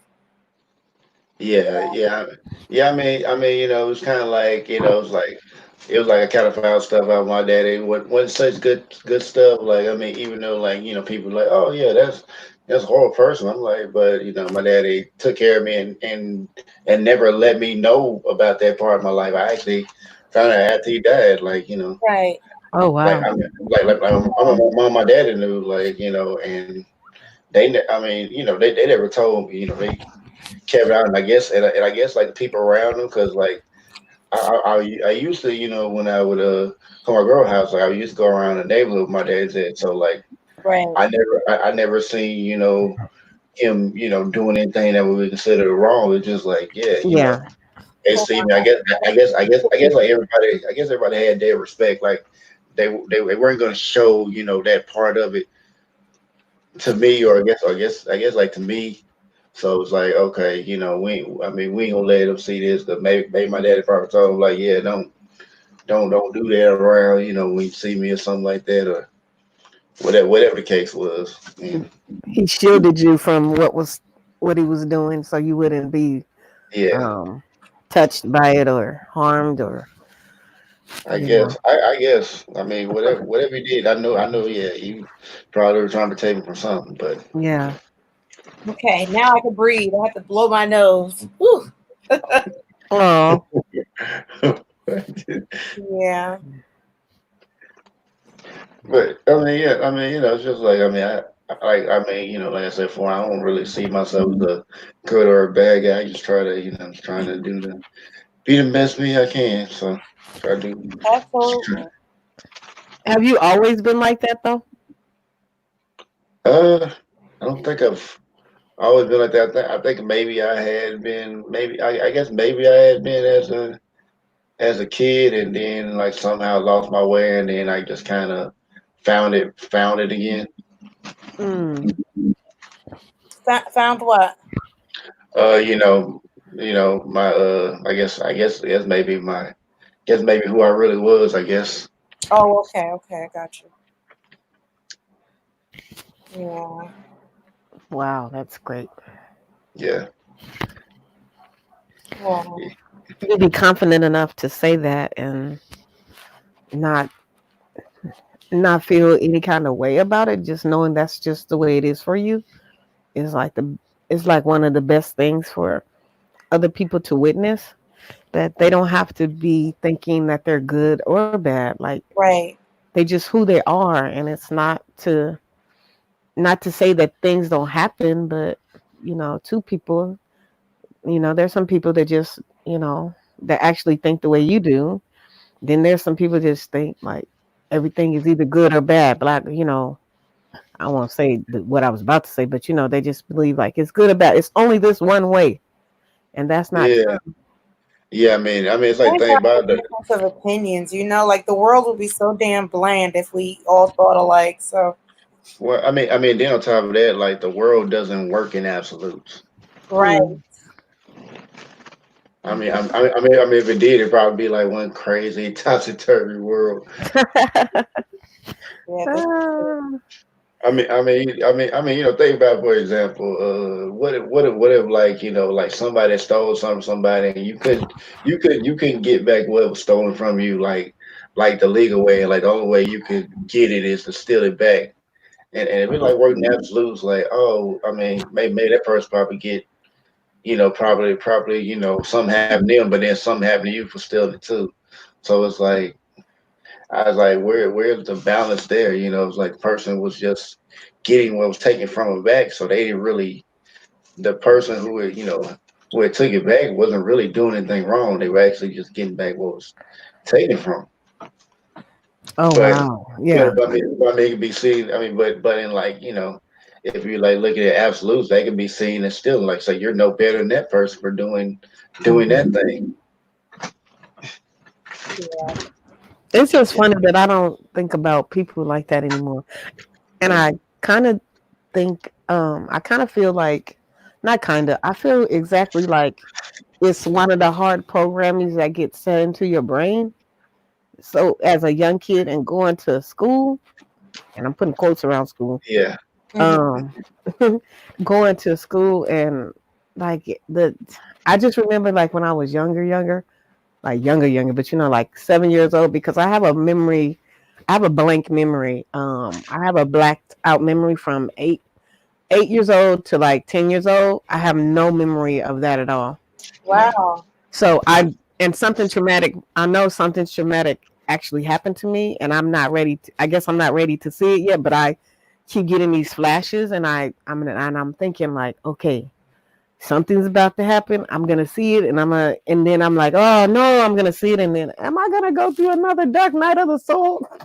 But I just really wholesomely know that people are neither good nor bad, and they make choices, and some people, some people you just can't hold their feet to the fire. They just do what they do, mm, and they don't think like you. So you probably should be in your best interest not to hang around people that do things that don't do, or do things that you wouldn't want your people to be around it. So but I really believe like wholeheartedly that that's drilled into kids when they're younger. Oh, you're good or bad. And your parents, if they grew up on that, that's all they're gonna tell you. They pretty much go along with it. So it's like everybody's in on it, and you're like not wanting to really think like that, but you kind of go with it because that's what you got taught. Um, but I never went with just what was being said, and I think that might have been a problem for other people. Like for other people, it's probably a problem because I would be like, I would question it every single turn. Like everything they telling me, I would have like 10 questions for one question. well, yeah. I mean, I guess, like, like as far as the whole school thing, I know that, like, it was not just school, but like I think like a lot of stuff, and I read like maybe like TV and all that. It's like kind of we're kind of being taught like this morality, and like the kind of funny thing about the morality is like that the people who give out the morality don't even follow it. So it's like, I kind of look at morality as this is like something that the powerful give to the powerless to keep them powerless. Like, I mean, it don't mean you have to be like a jerk or something like that, but it's like certain things that they try to prevent you from, they try to prevent people from doing. because it the actual might actually be the right thing as far as maybe as maybe as the world may see it, but they tell you, oh no, this is not not a good thing. It's like kind of like how they try to program people that oh yeah, if you get a lot of money, you'll be an evil person, which is not always the case. Uh, and then like of course you see like in movies like where it'd be like this one person that's like seems like they're above the law. They're like they're above the law. This person has like all these connections in the law. Like they can't be prosecuted, and then I guess this person wants to get justice on them because they can't get justice any other way. This person say, no, don't do it. You'll be just like that person if you take them out.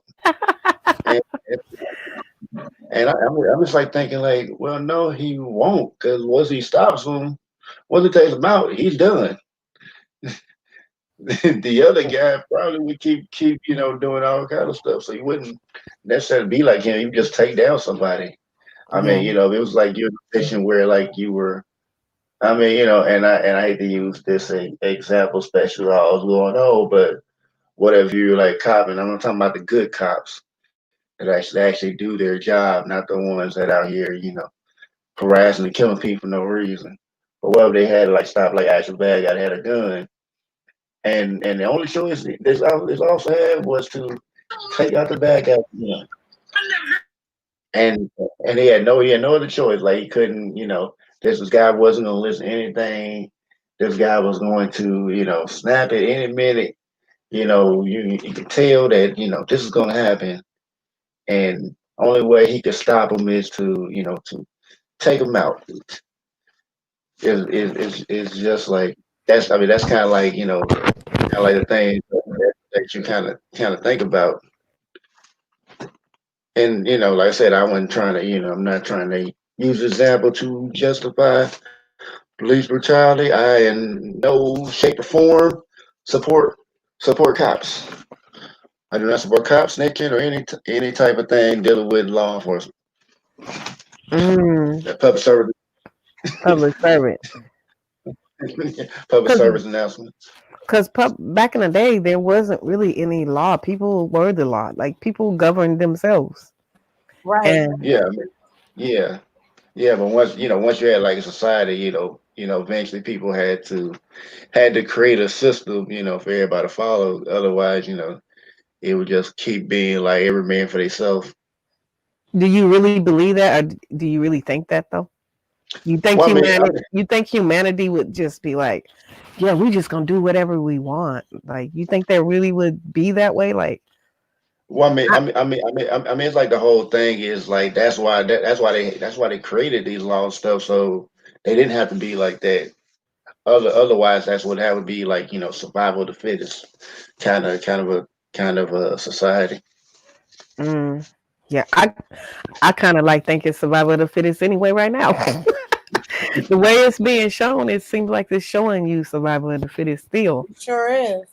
Yeah, Like they're not getting away from it. They're literally yeah, like yeah, doing things to make you know that it is survival of the fittest, and that's what they want you to think, or there it's being implied. Let's say that it's yeah. being But implied. yeah. The only difference is like the weak are still allowed to live, and of course, like strong are going to survive, but the weak are still being allowed to live. So I get that. Think that's the only difference. Mm, well, that's a concept, Yeah, but that they're allowing beings to live, like beings are being allowed. yeah. Like, It's messed up, but oh yeah, that's definitely messed up in a lot of ways. yeah, But if you start practicing, like you were saying earlier about knowing who you are and being comfortable with who you are, and comfortable in your own skin, so to speak, you end up seeing that a lot of things don't really matter as much as you think they do. Well, I don't think I've ever not been uncomfortable in my skin. I kind of always like accepted who I was. I think I just kind of found a way to fit me into everybody else to everybody else, I guess. Oh wow. Cause like me, I've always believed in myself. Like that's kind of like my biggest motivating factor is like my strong belief in myself. So Hmm. Excuse me. And for somebody like that has experienced what I experienced, they somebody that hasn't been able to believe in themselves, or they did at one point and all these things happened to them and they excuse me, they stopped believing in themselves just because of all the trauma and everything they experienced. Mm. So I'm totally coming from a place of knowing that, being in my truth, that I knew that that happened to me, that um it's neither good nor bad, that it just happened. And what am I going to do? I'm not going to go back in time and just be like, I'm going to fix that. No, because then I wouldn't be the person I am now. That's I right. was gonna I was gonna say that. I was like when I started like saying that my life changed, I was like I mean, like in the past, I would say, I wish I could change this and that. But then I was like, no, no, if I did do that, I wouldn't be who I am. But no, I can't do that. Cause like every decision that you made, like kind of helps mold It's you a to who you lesson. are. Yeah, it's a Yeah, lesson right. and learning Yeah, process. So yeah, it's like, the graph, you yeah, have to learn from everything that you go through. So yeah, yeah. I was like, if I didn't learn that lesson, I was like, I don't know, like where I would be, or you'll be a dog who chasing its tail. Mm, maybe. Mm-hmm. yeah, a lot of the things I've experienced, I wouldn't want anyone to experience. So none of that.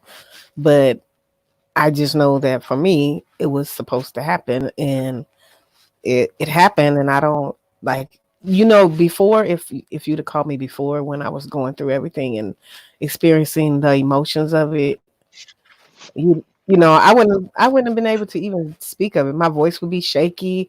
I would cry the whole time. You wouldn't be able to understand what I'm saying. Like, I wouldn't be confident about it. Like, it totally, for real, like, had made a difference in the way I am now. Um, and I do my best not go with the good or the bad anymore, because it doesn't have any bearing about on what I'm seeing when I see a person. Like, that has nothing to do with it.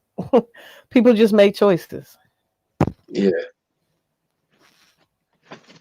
yeah. I think like me, like as far as like and I know I mentioned something about the land darks. I think like with me, I just kind of like in the end, I kind of just had this. I just accepted the darker side of myself. So I kind of recognize like both sides of it. So it was kind of like I'm not denying one or the other, but I'm not corrupted by either one either. So You said you're not corrupted by either one. That was a yeah, good way to put it. yeah, That was a good service announcement. Right. Don't be yeah, corrupted by your dark or your light side. Just know that that's you, and harness it and go from there. yeah, Let that be your driving force, not the good or the bad in you. Like, let that mold you. yeah. I kind of look at bad, good and bad, like kind of like it's like they. I mean, kind of like they're not necessarily real because like kind of fits in that whole morality. But I mean, there's of course certain things in life that are just like right and wrong. Without a doubt. You don't need a morality system to tell you that these are right or wrong. Just I mean, it's kind of like common sense. But then again, No. common sense ain't common anymore. Yeah. It So sure ain't. Yeah, that's why I said then again. then That's what I again, said. no, you remember, huh? Right. Yeah, yeah, And what's right for you can be the wrong thing for someone else. yeah, Absolutely. So when I think of that, I'm like, oh yeah, no, they did what they needed to do. I'm not saying nothing. I'm not finna tell you that was wrong. That's what you feel you needed to do. You know, I'm just not doing that. I quit on that one. I quit that one a long time ago, like years ago. Okay. Yeah, I would work with these. I would have these cases where these guys would, and females, what they would do.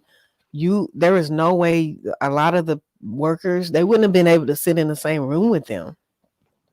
And they always ask me like, how do you just like have a conversation with them and you get all this information out of them? Like they tell you every single thing that they did with no remorse. They're just sharing what happened. Like they were saying It they must did feel it. comfortable.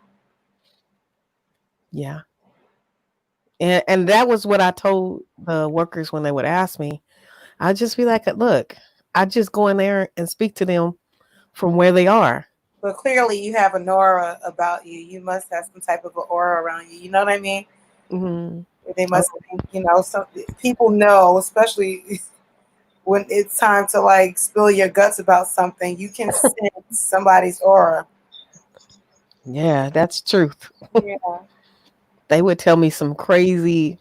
It's like right now, I know the craziest of things about people, and I don't, I don't share it. I don't think anything about it. I just think that that's just what's happening to them. And I'm not saying they high or low or anything. I just see Right. it for what it is. They did what they did, and this is where their life is. Like, and I'm really saying it's some extreme things, but for me, I didn't look at them any less than. I just treated them like they were a human, like on the planet, and they did this, and that's what happened, and I didn't, I didn't think nothing else. I just did that. You must have it's your energy. It's your energy. You gravitate people towards you that way. They can sense that you have an open heart, that you're able to sit and listen and not judge. Hmm. Yes. And I think that's just one way of people knowing energy is real because you can sense it. Whether Yeah. somebody has a negative energy around them, they have an inviting energy around them. Yeah. Patient and calm. So they sense that about you, Yeah. which is great. That's a great quality to have. Some of the Well, things I I think heard, overwhelming to you because it's like if you deal with a lot and your heart, because again, energy is also transferable. So when you're listening to all this stuff that they're giving you, they're spilling it on your lap. You take it home with you, even when you don't Mhm. think you are. You're taking it home with you. Yeah, you're exactly right. You know what? I had to learn a trick. So I have a huge. Nobody knows this, but I'm about to reveal it. Ah, now we I, do. I I have a huge singing bowl in my mind. So Okay. like when they're when they used to sit in front of me and they're about to tell all, so to speak, I would just let them climb in there. I would literally see like as if they were climbing into that singing bowl, and I would be on the outside of it. I would never put my hands in it. I would just let them be in there. Let Oh them wow. let them go all the way in. Let them say every single thing. Like it's some crazy stuff that I got that people would tell me, but That's fascinating though. And then so in other words, you don't have your wow, I really like that analogy. So they're in a sandbox, the sand bowl, and you don't get the sand on you, so to speak. So basically you're able to not take that energy with you nope. when you leave that space. That's deep. I like that. But I had to learn how to do that Now, because honey, that sounds like it's a science right there because I don't know. Because when someone tells me something and I just, but then again, I'm an empath to some degree. yeah, I am definitely an empath, but I don't. I I, am, but to some degree, that's why I got a rare personality. but the weirdos make the best people. I'm just saying, the people Yeah, that have a little bit of weirdness or a bunch of weirdness, they make the best people. They have the most interesting stories. They yeah. have they have like these things that you would never think that somebody would go through or what they would do to. Okay, Marilyn. Hey, Miss B. Good Yeah, to see you, Marilyn. yeah, I mean, normal. What is that? Yeah, see what I'm saying? Yeah, you go. I did away with that word because there's no such thing. Absolutely. I had to like really let that one go. Mm-hmm. I mean, we say it as like a normal, but I mean, really, it's like whatever people think is normal, and even when they think it's no, or they found something normal, it's like the people, you know, especially like celebrities, like, oh yeah, you know, this is like normal, but it's like the celebrities are different than you. Right. That's why they're famous and you're not because they're different. Right. It may not be necessarily, I guess, weird, so to speak, but they are different. Or at least they probably wouldn't consider themselves weird. But Yeah, you're right. yeah, For them, that is their normal. That is normal to them. yeah. I think like me, I just kind of made my normal, you know, fit into I guess what other people's perception of normal is. So I didn't really like change myself. Anybody else is kind of like I just kind of had people change themselves for me, I guess, so to speak. I guess. Oh wow, that's a good way to say it. Right. Yeah, Mm-hmm. I mean, cause I never really changed. I never really changed my personality about it. It's just like maybe you didn't know how you know how much I was, but I mean, I never hid it. It's just like you might not have just seen that part of it until you like, oh, I didn't know you were like that. Yeah, I've always been like that. Right. Right. I mean, you know, No, I mean, I can't change my personality, Lord. Even if I tried, I just you can't. said you said what happened? I said, Lord, I can't even change my personality. Not even if I tried. Not even for a day. I can't do it. I Yeah, can't. yeah. You probably can, Commander. Oh God. You knew I was going there. You knew I was Change going that. Oh my God. to go there.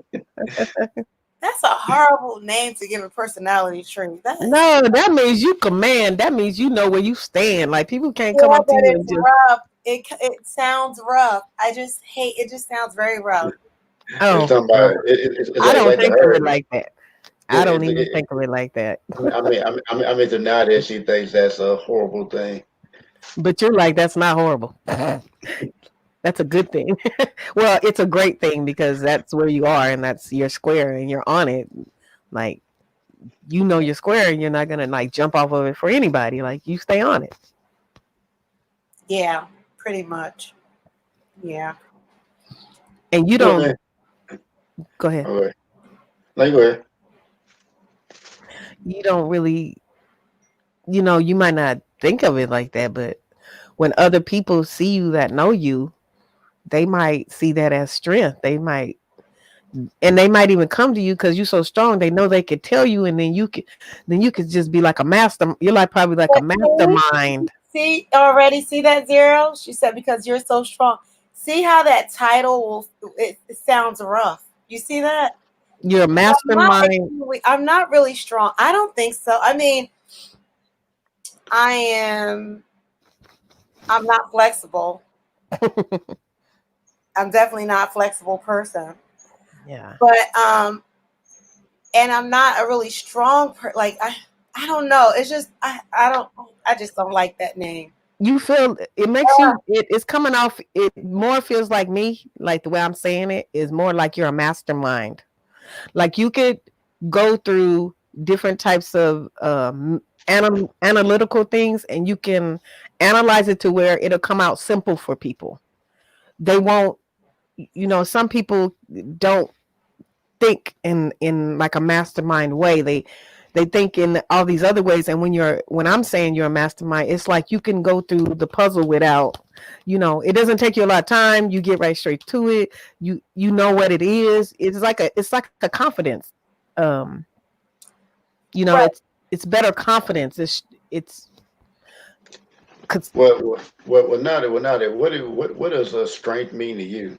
yeah. That's a hard one because it means a lot. I don't I know. mean, probably more accurate. Like how do you perceive strength? You know, That might I make it easier always, for you. obviously physical, but like emotionally, and but then see, then that's when that personality trait comes. I'm not going to talk about that because then I'm going to seem like a real cold person. No, you will not No, set me up, Zero. no. You will Seriously, not set me up.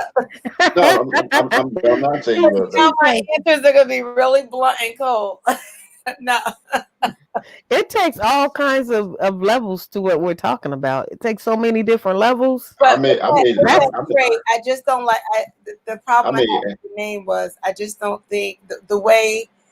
I think they came up with that name because where someone would have to take time to think about a question as far as would you help somebody in need for X, Y, and Z and blah blah blah. And people, for those who are empaths, you think, oh my gosh, this person is in need. I must help them. This, that, mm-mm. third.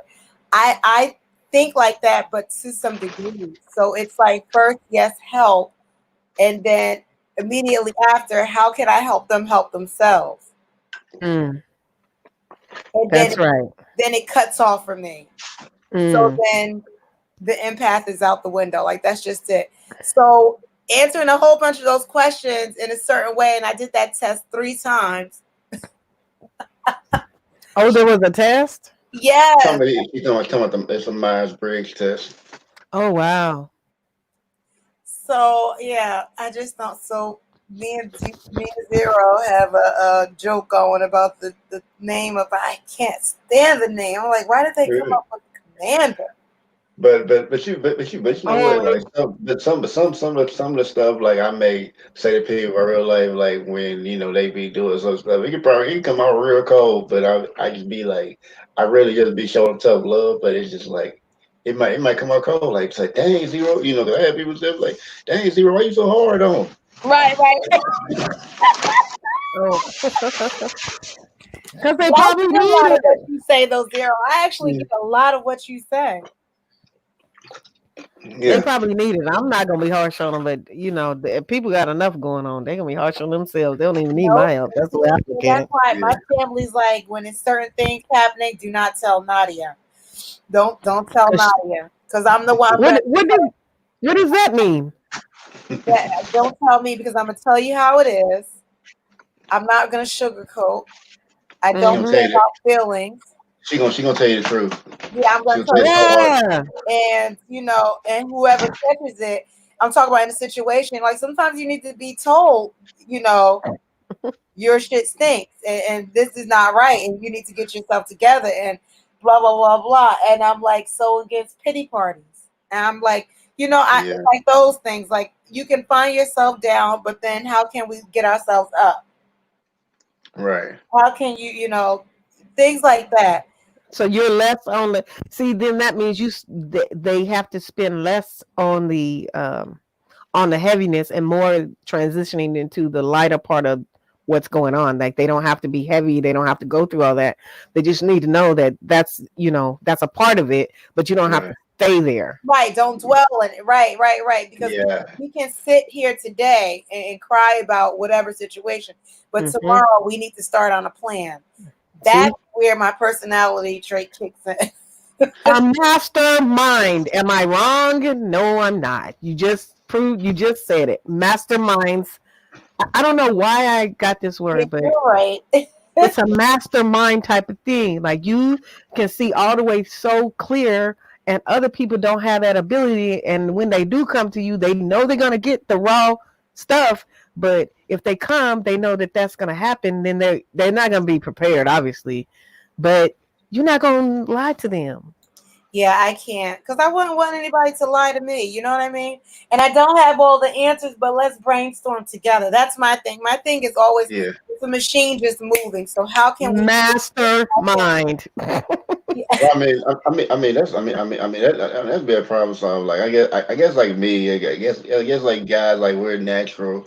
we not problem solve. We want to solve the problem. Like so, like so, Right. like so, like when I hear somebody like say, yeah, okay, I'm gonna listen to it, kind of like you, but I like say, okay, we're gonna do something about it, and then once I tell them, and maybe after a certain period of time, like okay, this is what they do, blah blah, and that's it, and then once I come back and I ain't seen it, then I'm like, what happened? What you gonna do? There And you I'm go. like, I'll probably get on them, and then like, okay, Then and let then if I go. and then if I don't see him do it like 2 or 3 more times, I'm gonna be like, Mhm. man, I'm like, man, I said, you ain't gonna do it, so I'm not even gonna worry about That's me. Yep. it. And then I my feel and like, then my talking stops because it's like it's a waste of energy. right, You don't want to, you know what I mean? Like I don't have all the answers, but two heads are better than one. So let's come together and try to figure it out. Everybody has been down and out before, or whatever it may be. Yes. You know, right, or for instance, like I have people in my life now that I know that are starting businesses, and I'm like, hey, did you get that together? Did you do the trademark yet? Okay, they Mm. began doing a trademark last month. Did you do it yet? No, I didn't get a chance yet. All your product is sitting on your table. Did you start thinking about labels? Did you start? You understand what I'm saying? And then it's like, okay. So now it's just all your stuff is just sitting. Like I'm just a pusher. I'm just a Mm. pusher, not in a bad way, but like I'm your pusher. don't tell me you're gonna start something because Nadia's gonna be on you like white on rice.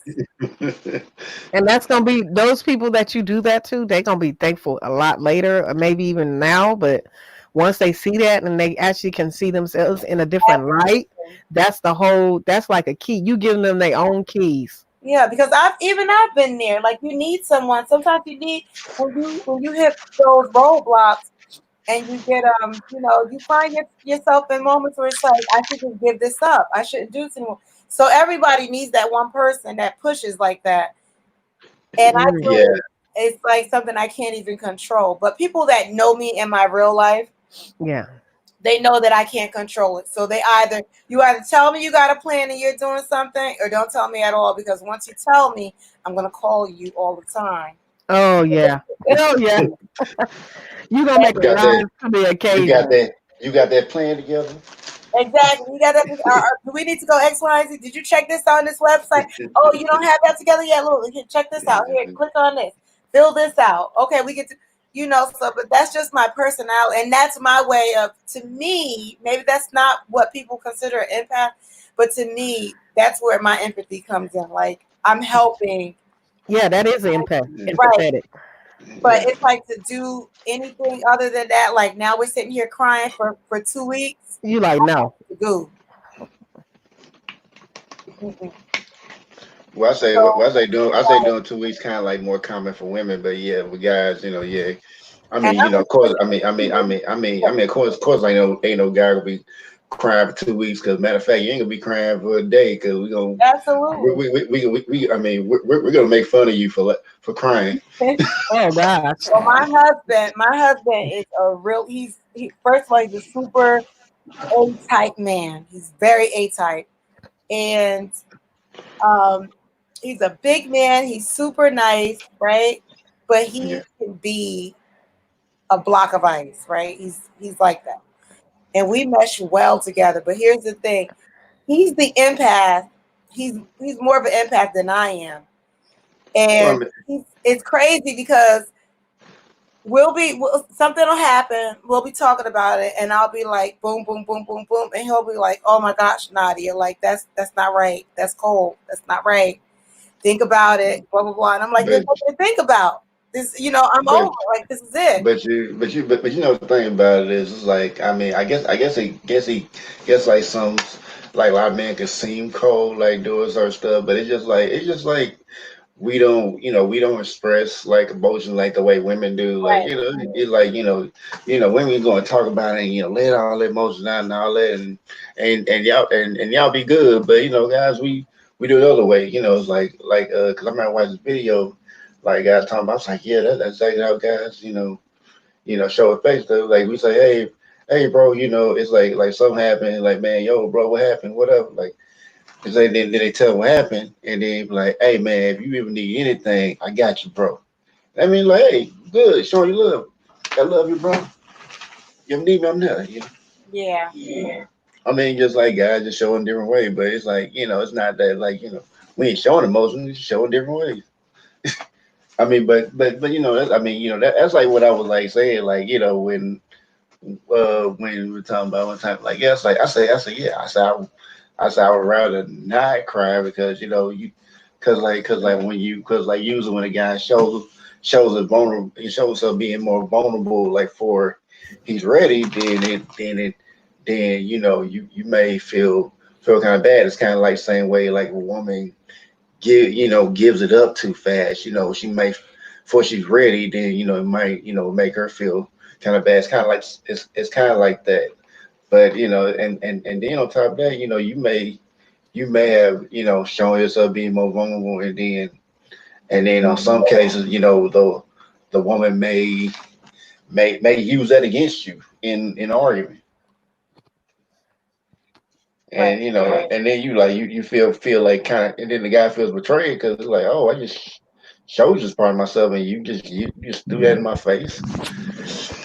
Yeah, that's not fair. Also, that's a part of maturity. That's dealing with maturity. Yeah, It yeah, depends on who you're dating because that's dealing with right, maturity. right. Yeah, yeah. I mean, yeah, it is, but yeah, I mean that happens though. Yeah. Yeah, that's not fair. That's not playing fair. Like Right. you make an agreement Yeah. to play fair and you just do that. Just play fair. It's not that hard. Mm-hmm. Well, I mean, some people, especially some women don't like to play fair. I mean, and like I'm like, I was like, yeah, some people really, really play really dirty. And I'm like, wow, it's like it's crazy. But Yeah, you're like, what? Why did they do that?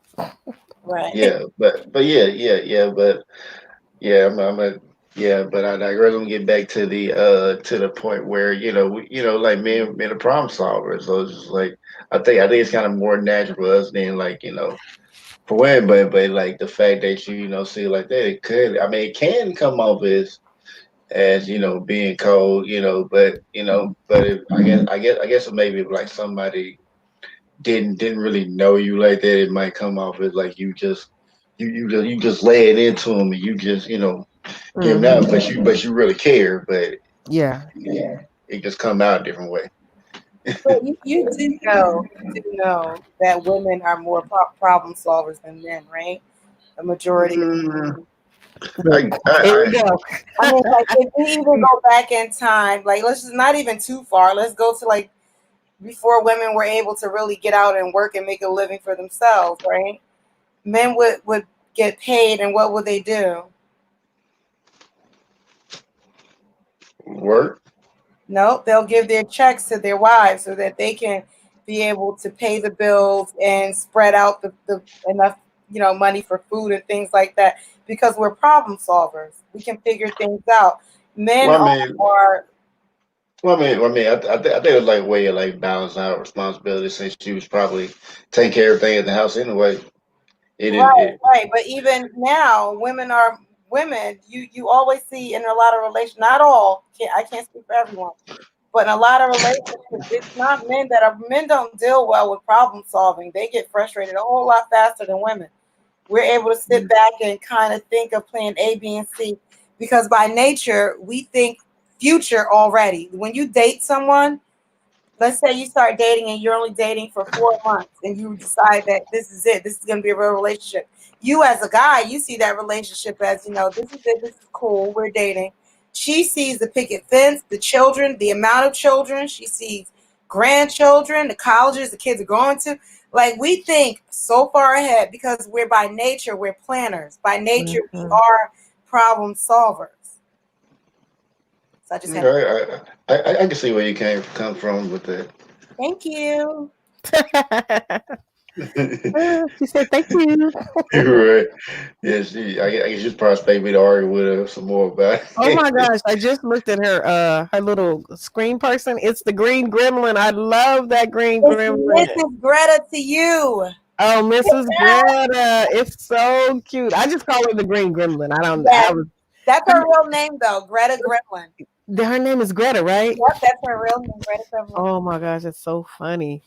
I just never looked at it till now. I was like, oh my gosh, Hold on. I love that movie.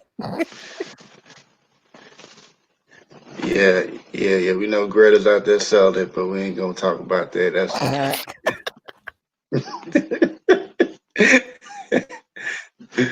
Oh my gosh. She gonna come back on here and say something to that. I thought she was still there. No, she didn't. She might didn't hear it, or if she did, she's not ready to respond. Oh, okay. This has been like the best real quote unquote real discussion of the day because I haven't talked to anybody today, but this is like the best conversation of the day. Yeah, I didn't really expect it to go this far really. Like I was like, like really enjoying the conversation. Yeah, I rarely see you going. I don't know if I have feedback. I rarely see you going so long, but I know I've seen you go a long time. And when you do, it's like the best. Like it's just like a nice roller coaster ride because I don't have a word for it, but a Yeah, nice, easy going roller coaster. Like you go over the hurdles. Okay, yeah, this is things that can happen. It's the best. yeah, yeah. I mean, I guess like when I thought of this topic, like I think it was like conversation. We had somebody they were talking about light and talking about the light and all that, and I was thinking about like the darkness too. So it kind of gave me the idea of doing this live. And honestly, I mean, when I do these lives, I don't know what I'm gonna say, and then when I started talking, like, oh, okay. I say, yeah, I just kind Whoa. of started. So you don't have it planned out. You just go with the flow. I mean, I might have like maybe something planned out, like far as I thought it through was like I was gonna read the poem, and then I guess whatever came to me was gonna come to me, and Oh that was it. man. I'm gonna have to read the poem. I have to go back when you end it. I'm gonna go back and look at the poem. Yeah, I mean, cause like I mean, yeah, as far as the poem, like that was like I think that was my first time reading, but I kind of heard this saying Oh somewhere, but yeah, the don't go into the dark night, right? that was gently to the good night. Yeah, Yeah. Oh, that's old school. yeah. I didn't know it was a poem at first, and then I found out it was. Like, okay, and then I also remember hearing that being said in Back to the Future. You're right. Yeah, I think I might have heard a few other places too, but I do remember it being said in Back to the Future. Oh, yeah, he told him. He told Marty, like, don't do it, Yeah, Marty. yeah, yeah, yeah. Yeah, Doc did tell him that. Uh, He's like, you gotta get a hold of yourself, man. Like, it's funny because I have all four of those. I had all four of those on DVD. All yeah, four are Back to the Futures because I'm looking for clues. So this is my thing, my jam now. I go in, I'm gonna watch a movie, but because of the way I am now, I'm looking for coded information and I'm looking for clues. I'm like, what? Why I didn't see this before? So like all these little things start popping out at me. I'm like, oh my goodness. Now I gotta think about that. well, Yeah, so there's you back, Dottie? Huh? You back? Yeah, I was just talking to my husband on the phone uh, in the basement. That's called laziness. oh wow. Oh, your Victorious Lee Shay said she's an empath. She Yeah, said she's an I empath. am too. I think I am. But What do you what okay, describe what being an empath means to you. What does that mean to I you? mean, extending yourself to help someone out, to be there, a listening ear, just giving, being selfless and giving of yourself. But I'm that to some degree. I'm not going to do that until it's draining and killing me. I'm not going to Correct. do that where I'm running into a wall. In Yeah. that situation, I'll save myself before I save you. And that's the way with it's supposed to be. Yeah. yeah, yeah, yeah, yeah, yeah. I was gonna say which you should. Right. But you know what I mean? That's not like the ideal thing to say. You should say, I think of others before I think of myself, and I will be there to the very end, and no matter what. No, I think really rational. Okay, for instance, you're a drug addict. Okay, let's try to get help. That's something that's very severe. It's a strong hold on people. I'm going to be here as much as you want the help. Now, you don't want the help. I just can't stick around and have it kill me because that energy is killing. It's draining. Mm-hmm. It's draining. You know what I mean? Yeah. Like that's it for me. So I start thinking like that. Okay, like what's plan B? I'm already on with that. It's like ADHD. I kid you not. Like I'm already on plan B. Like what's next? Like I Yeah. can't even hear anything else because I'm like already on plan B. Like, all right, we had 2 days. What's next? Like, what do we do? If we're Right. still sitting here and sulking, Yep. you know what I'm saying? Like that's when Nadia X is left. Yeah. Mm-hmm. Like I remember um a situation with someone and they had just fell on hard times, and I said, okay, I'm going to help you out, and I believe in blessings. You When you do things for people, you do it without talking about it because you lose your blessings. I believe in that. So I did some things, and I said, okay, you're all set up. What's next? I got the person set up with the job at the city. It was like what is that? The garbage truck. We call it like waste management. Yeah. Yeah. And this person had never had a job in their life, and it was paying $17 an hour, which is great for someone without any experience in anything. And they said, you know what? It was really hot that morning that they were supposed to walk to this interview in the same town they were in. It was too hot, so they did not And you show just up. said no, right? You're And like, I no. I got them some khakis and a button up, and I'm like, you can do this. I'm gonna pray for you. It's gonna work out for you. To find out that that person did not go to that interview. By the time they called me, I said, lose my damn number. Point blank and period.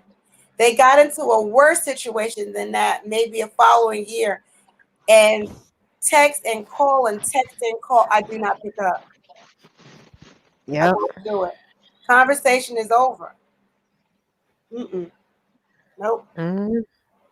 And my family's like, oh no, Nadia, they really need the help, and You're well, like, you do it. You no. do it. Yep. You do it. I'm not doing that. Mm-mm. Right. And then there you say a whole situation of the extent of what the job is. Oh, picking up trash. I don't know. And you talk like that, and I'm like, hold up. A job is a job. 17 an hour. You've never flipped a burger or anything in your entire adult life or teenage life. Oh no, Yeah. we Oh won't yeah. be again. Mm-mm. I'll see you at a cookout or anything like that. But we're gonna bump knuckles and keep it moving. Don't ask for nothing. I don't care what situation you find yourself. See, that's where it is. I don't care what you find yourself in later on. I'm not gonna help. I'm not. Maybe that's cold, but I'm not. Right. I understand though, Yeah, you do. You're like, nope. cause with some people, like no matter how many times you help them, it be like you can help them all out, all give them all the help in the world, they still won't take it. They be like, and it be like, man, why am I even doing this? Right. Yep. so My so thing is yeah, all about time. It's like wasting time. Like time is precious. You'll never get it back. And I'm sitting here wasting it on you, fool. right, Mm-mm. But I yeah. I love mean, everybody. you said what? You said, I love everybody. Yeah, Oh yeah, yeah, oh yeah, yeah. I know that. Yeah, we think. I mean, you can feel it from your voice I that hope you're not so. trying to be rude or mean. Like Yeah, that's because just where you at. That's where you come from. right. I mean, I was like, yeah, 90 probably one of the kind of people I know on these YouTube streets. Mhm. He said Oh my YouTube streets. God. He said YouTube streets. That's funny. I mean, as I met on the YouTube streets, I guess this is technically part of YouTube streets too, but these are this the safe part of the YouTube It streets. sure is. We're in a good neighborhood. Oh my God! You Cowboys like are paid. you like we in a nice section here. We Yeah, yeah. Nice. Got the condos and all that. see. It's What? all luxury and all that. Uh-uh. She said, I'm just another lady over here trying to cut up a wig. What they say, like what they say, I'm a squirrel. I'm just another squirrel trying to get a nut. I'm just another lady trying to cut up a wig. I never heard that before. Yeah. I was gonna say that too. Yeah, I ain't never heard. Oh my gosh, I'm gonna have to use that. Shoot. That is funny.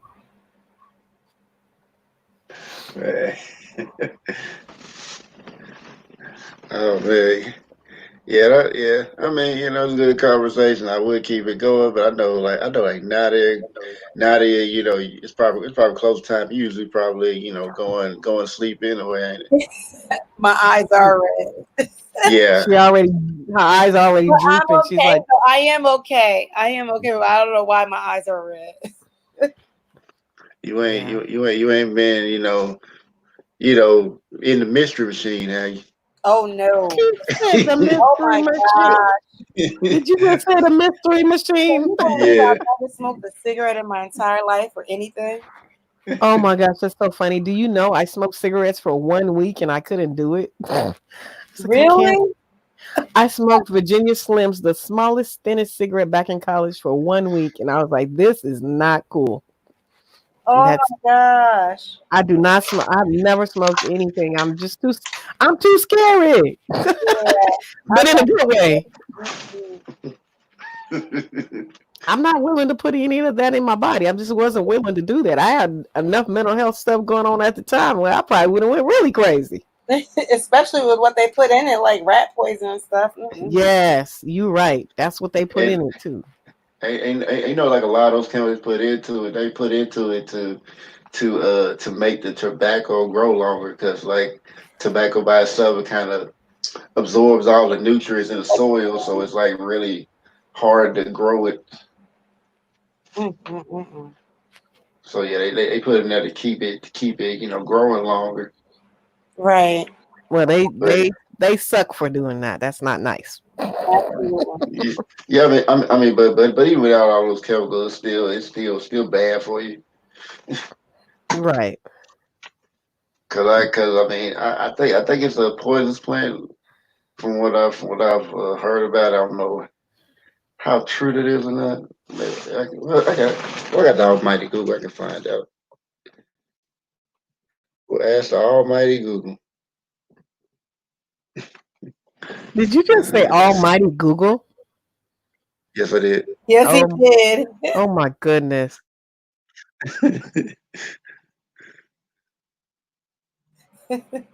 I've never heard of it called that. Yeah, yeah. You know, That's Jared, some my turn. extra with it. I'm not as extra as you. I'm not as extra as you, Nadia. Listen. I have to be extra. Look, she says she have to be like her life Why depends. why do you have to be extra? How can I? Greta is just another beautiful. Look at this face. I have to stand out some other way. I have to be extra. That's funny. The face is already extra. Oh gosh. Mm-mm-mm. Jeez Louise. Oh, that's funny. Miss Greta to you is big. Thank you. Thank you, General. See, my sister has me. Mm-hmm.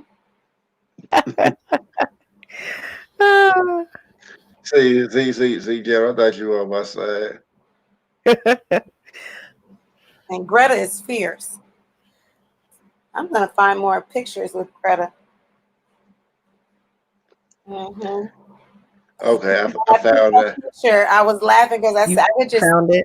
She seemed like a person that yeah. would say Miss Greta to you. You know what I mean? Like a real nasty You, way. Mm. you actually put that Oh, in is that this. why you told me? I was like, oh no.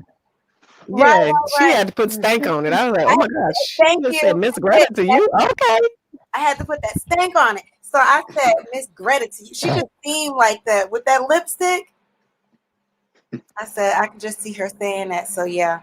I had Okay, okay. Yeah. I found what it is. okay. Yeah. I guess Okay. tobacco is a poison plant. Say they it's considered Mm.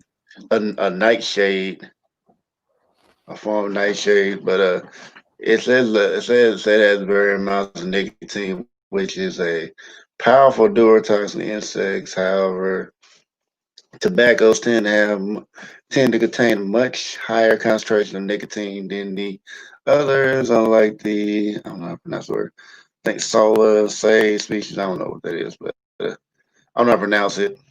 But they say they do not contain tropane alkaloids. I have to find out what all it is. So which are often poisonous to humans or other animals. So, but let's see what the effects could be. I should be screen sharing it, but let's see. They have something called green tobacco sickness, which leads to dizziness, nausea, vomiting, headaches, and weak muscles. Yeah. So, They got battery acid in there. I know one of them is battery acid for sure. Yeah. I think like all the ones I named was just like without the chemicals in it. Oh my gosh. Yeah, yeah. It was That's what I'm saying. It was already bad for you to begin with. It's Oh just like they just goodness. made it worse. They just made it worse They just made it more addictive and more fun to use, supposedly. and not more deadly. Yeah. I tried it for 1 week. I remember because I seen my little friend. She was sitting outside at the cafe at the college. It's called Mirrors College in Santa Cruz. I'll never forget it. She had the cigarette. I was like, whoa, that's a cute little cigarette. And she was like, yeah, you should buy you some. I bought them Virginia Slim Smoke for a week. I was like, oh no, this is nasty. She was like, no, you got to try for 1 week just to say that you tried it. And I was like, okay, I tried it. And I was like, girl, it was nothing to write home about. We are not smoking ever. So there you go. I never smoked after that. I won't smoke anything because I'm too scary. Like I said, I'm glad to be that scary. I'm not putting nothing in this. So, we don't know what can happen. All right. Yeah.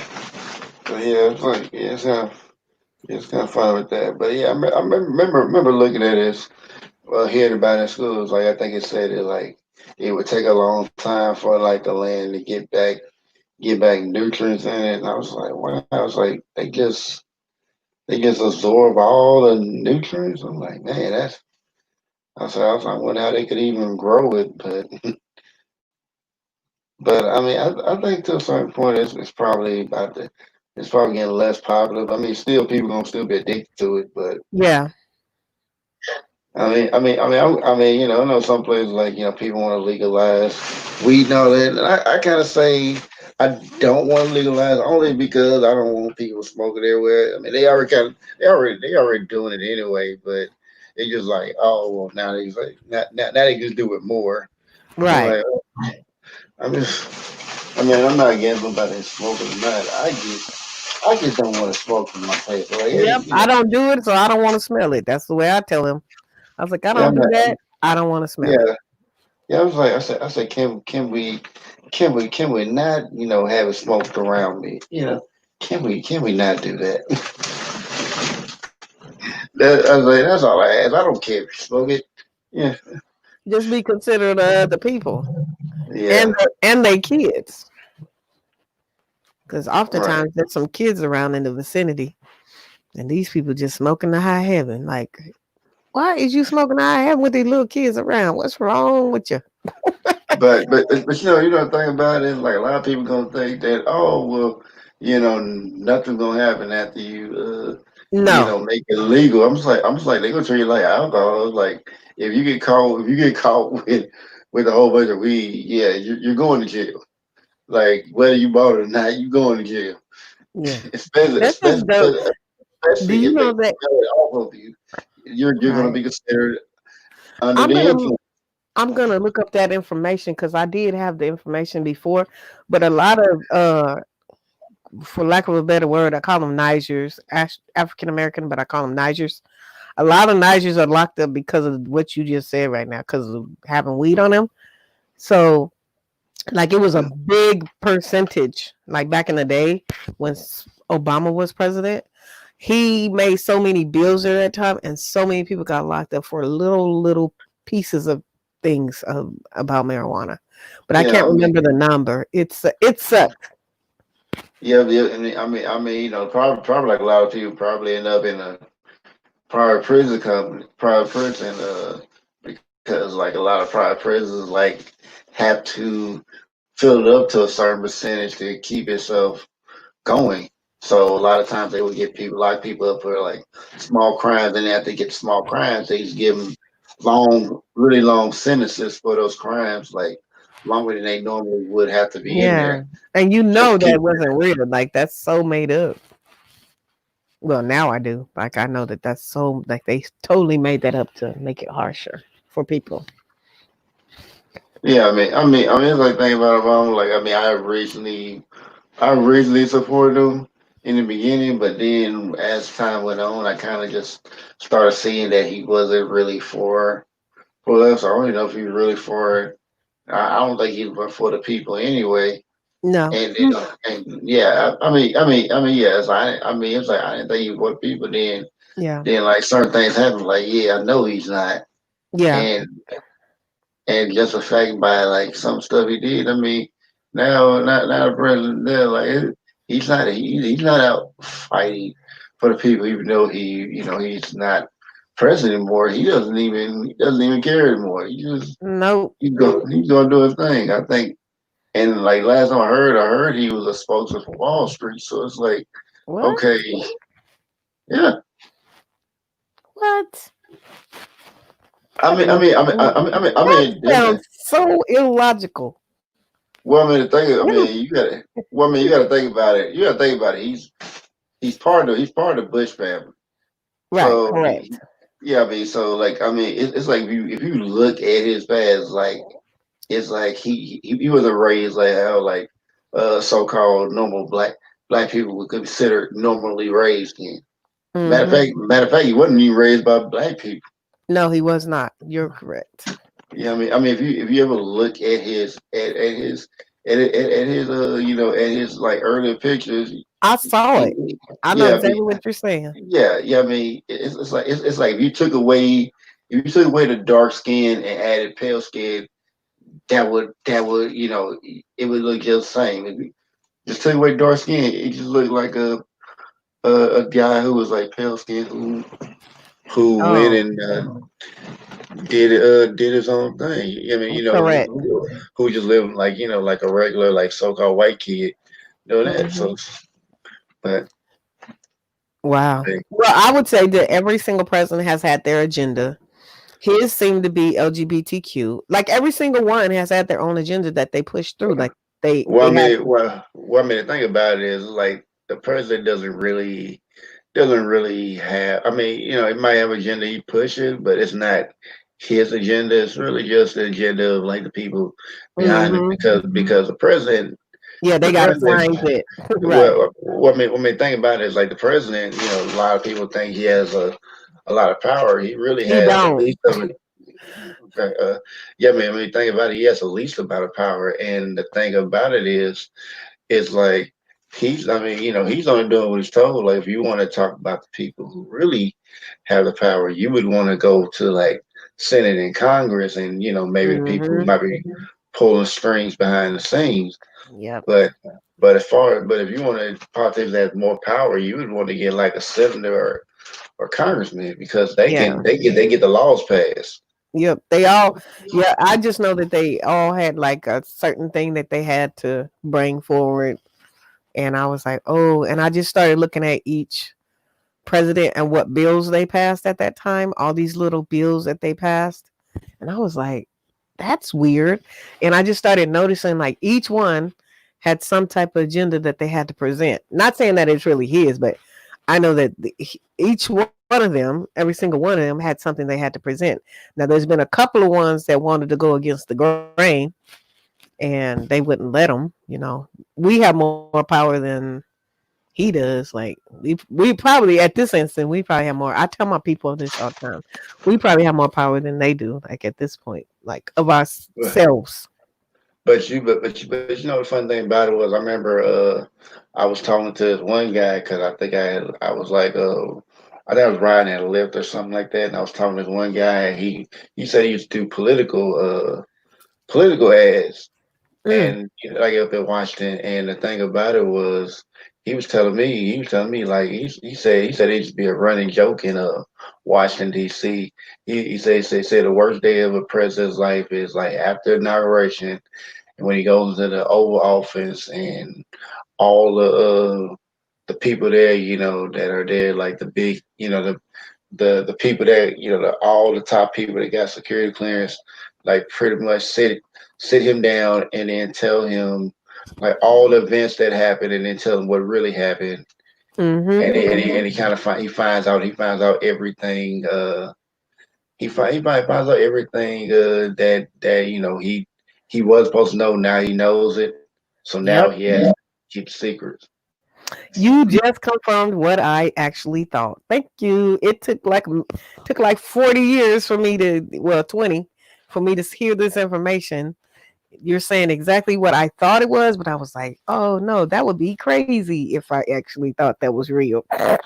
But now you just confirmed it. Like I was like, they gotta be like meeting with them. They have to, like telling them like, okay, this is what happened, like, and this happened, but okay, but you're gonna do this, like exactly like that, like the way you just said it. That is crazy. Like I was thinking that, and I would tell people this, and they would tell me I was crazy. They would be like, why would you say that? That that wouldn't happen. And I'm like, oh no, you need to get out of your head. You need to hear what I'm saying. But yeah, that's good information. Thank you for Yeah, letting me come up. I appreciate it. yeah. Oh, no problem. Yeah, I was about to get ready to end this anyway, but it was cool talking to you because I don't want to run too long. But you know, and then on top of that, people got to get up in the morning. But yeah, oh yeah, Nadia, I appreciate you for coming through. I appreciate everybody that came on the panel. I'm gonna go and give them a shout outs, and then I'm gonna I'm gonna shut it down. Shout out to Sunny, you know, of course, Nadia, Maryland, DC, the Purple Diva, Ty, Topaz, who else? Okay. General, Goddess Supreme, Mahogany,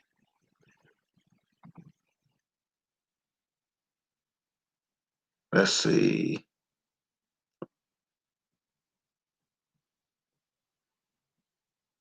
Shay, The World, Art New Style TV, it's Wanda Woo, it's Wanda Woo, TR News and Reviews, this I am TR, you know, I wish you could have worked out everything. I guess you still working on your sound. I guess hopefully see you around next time, brother.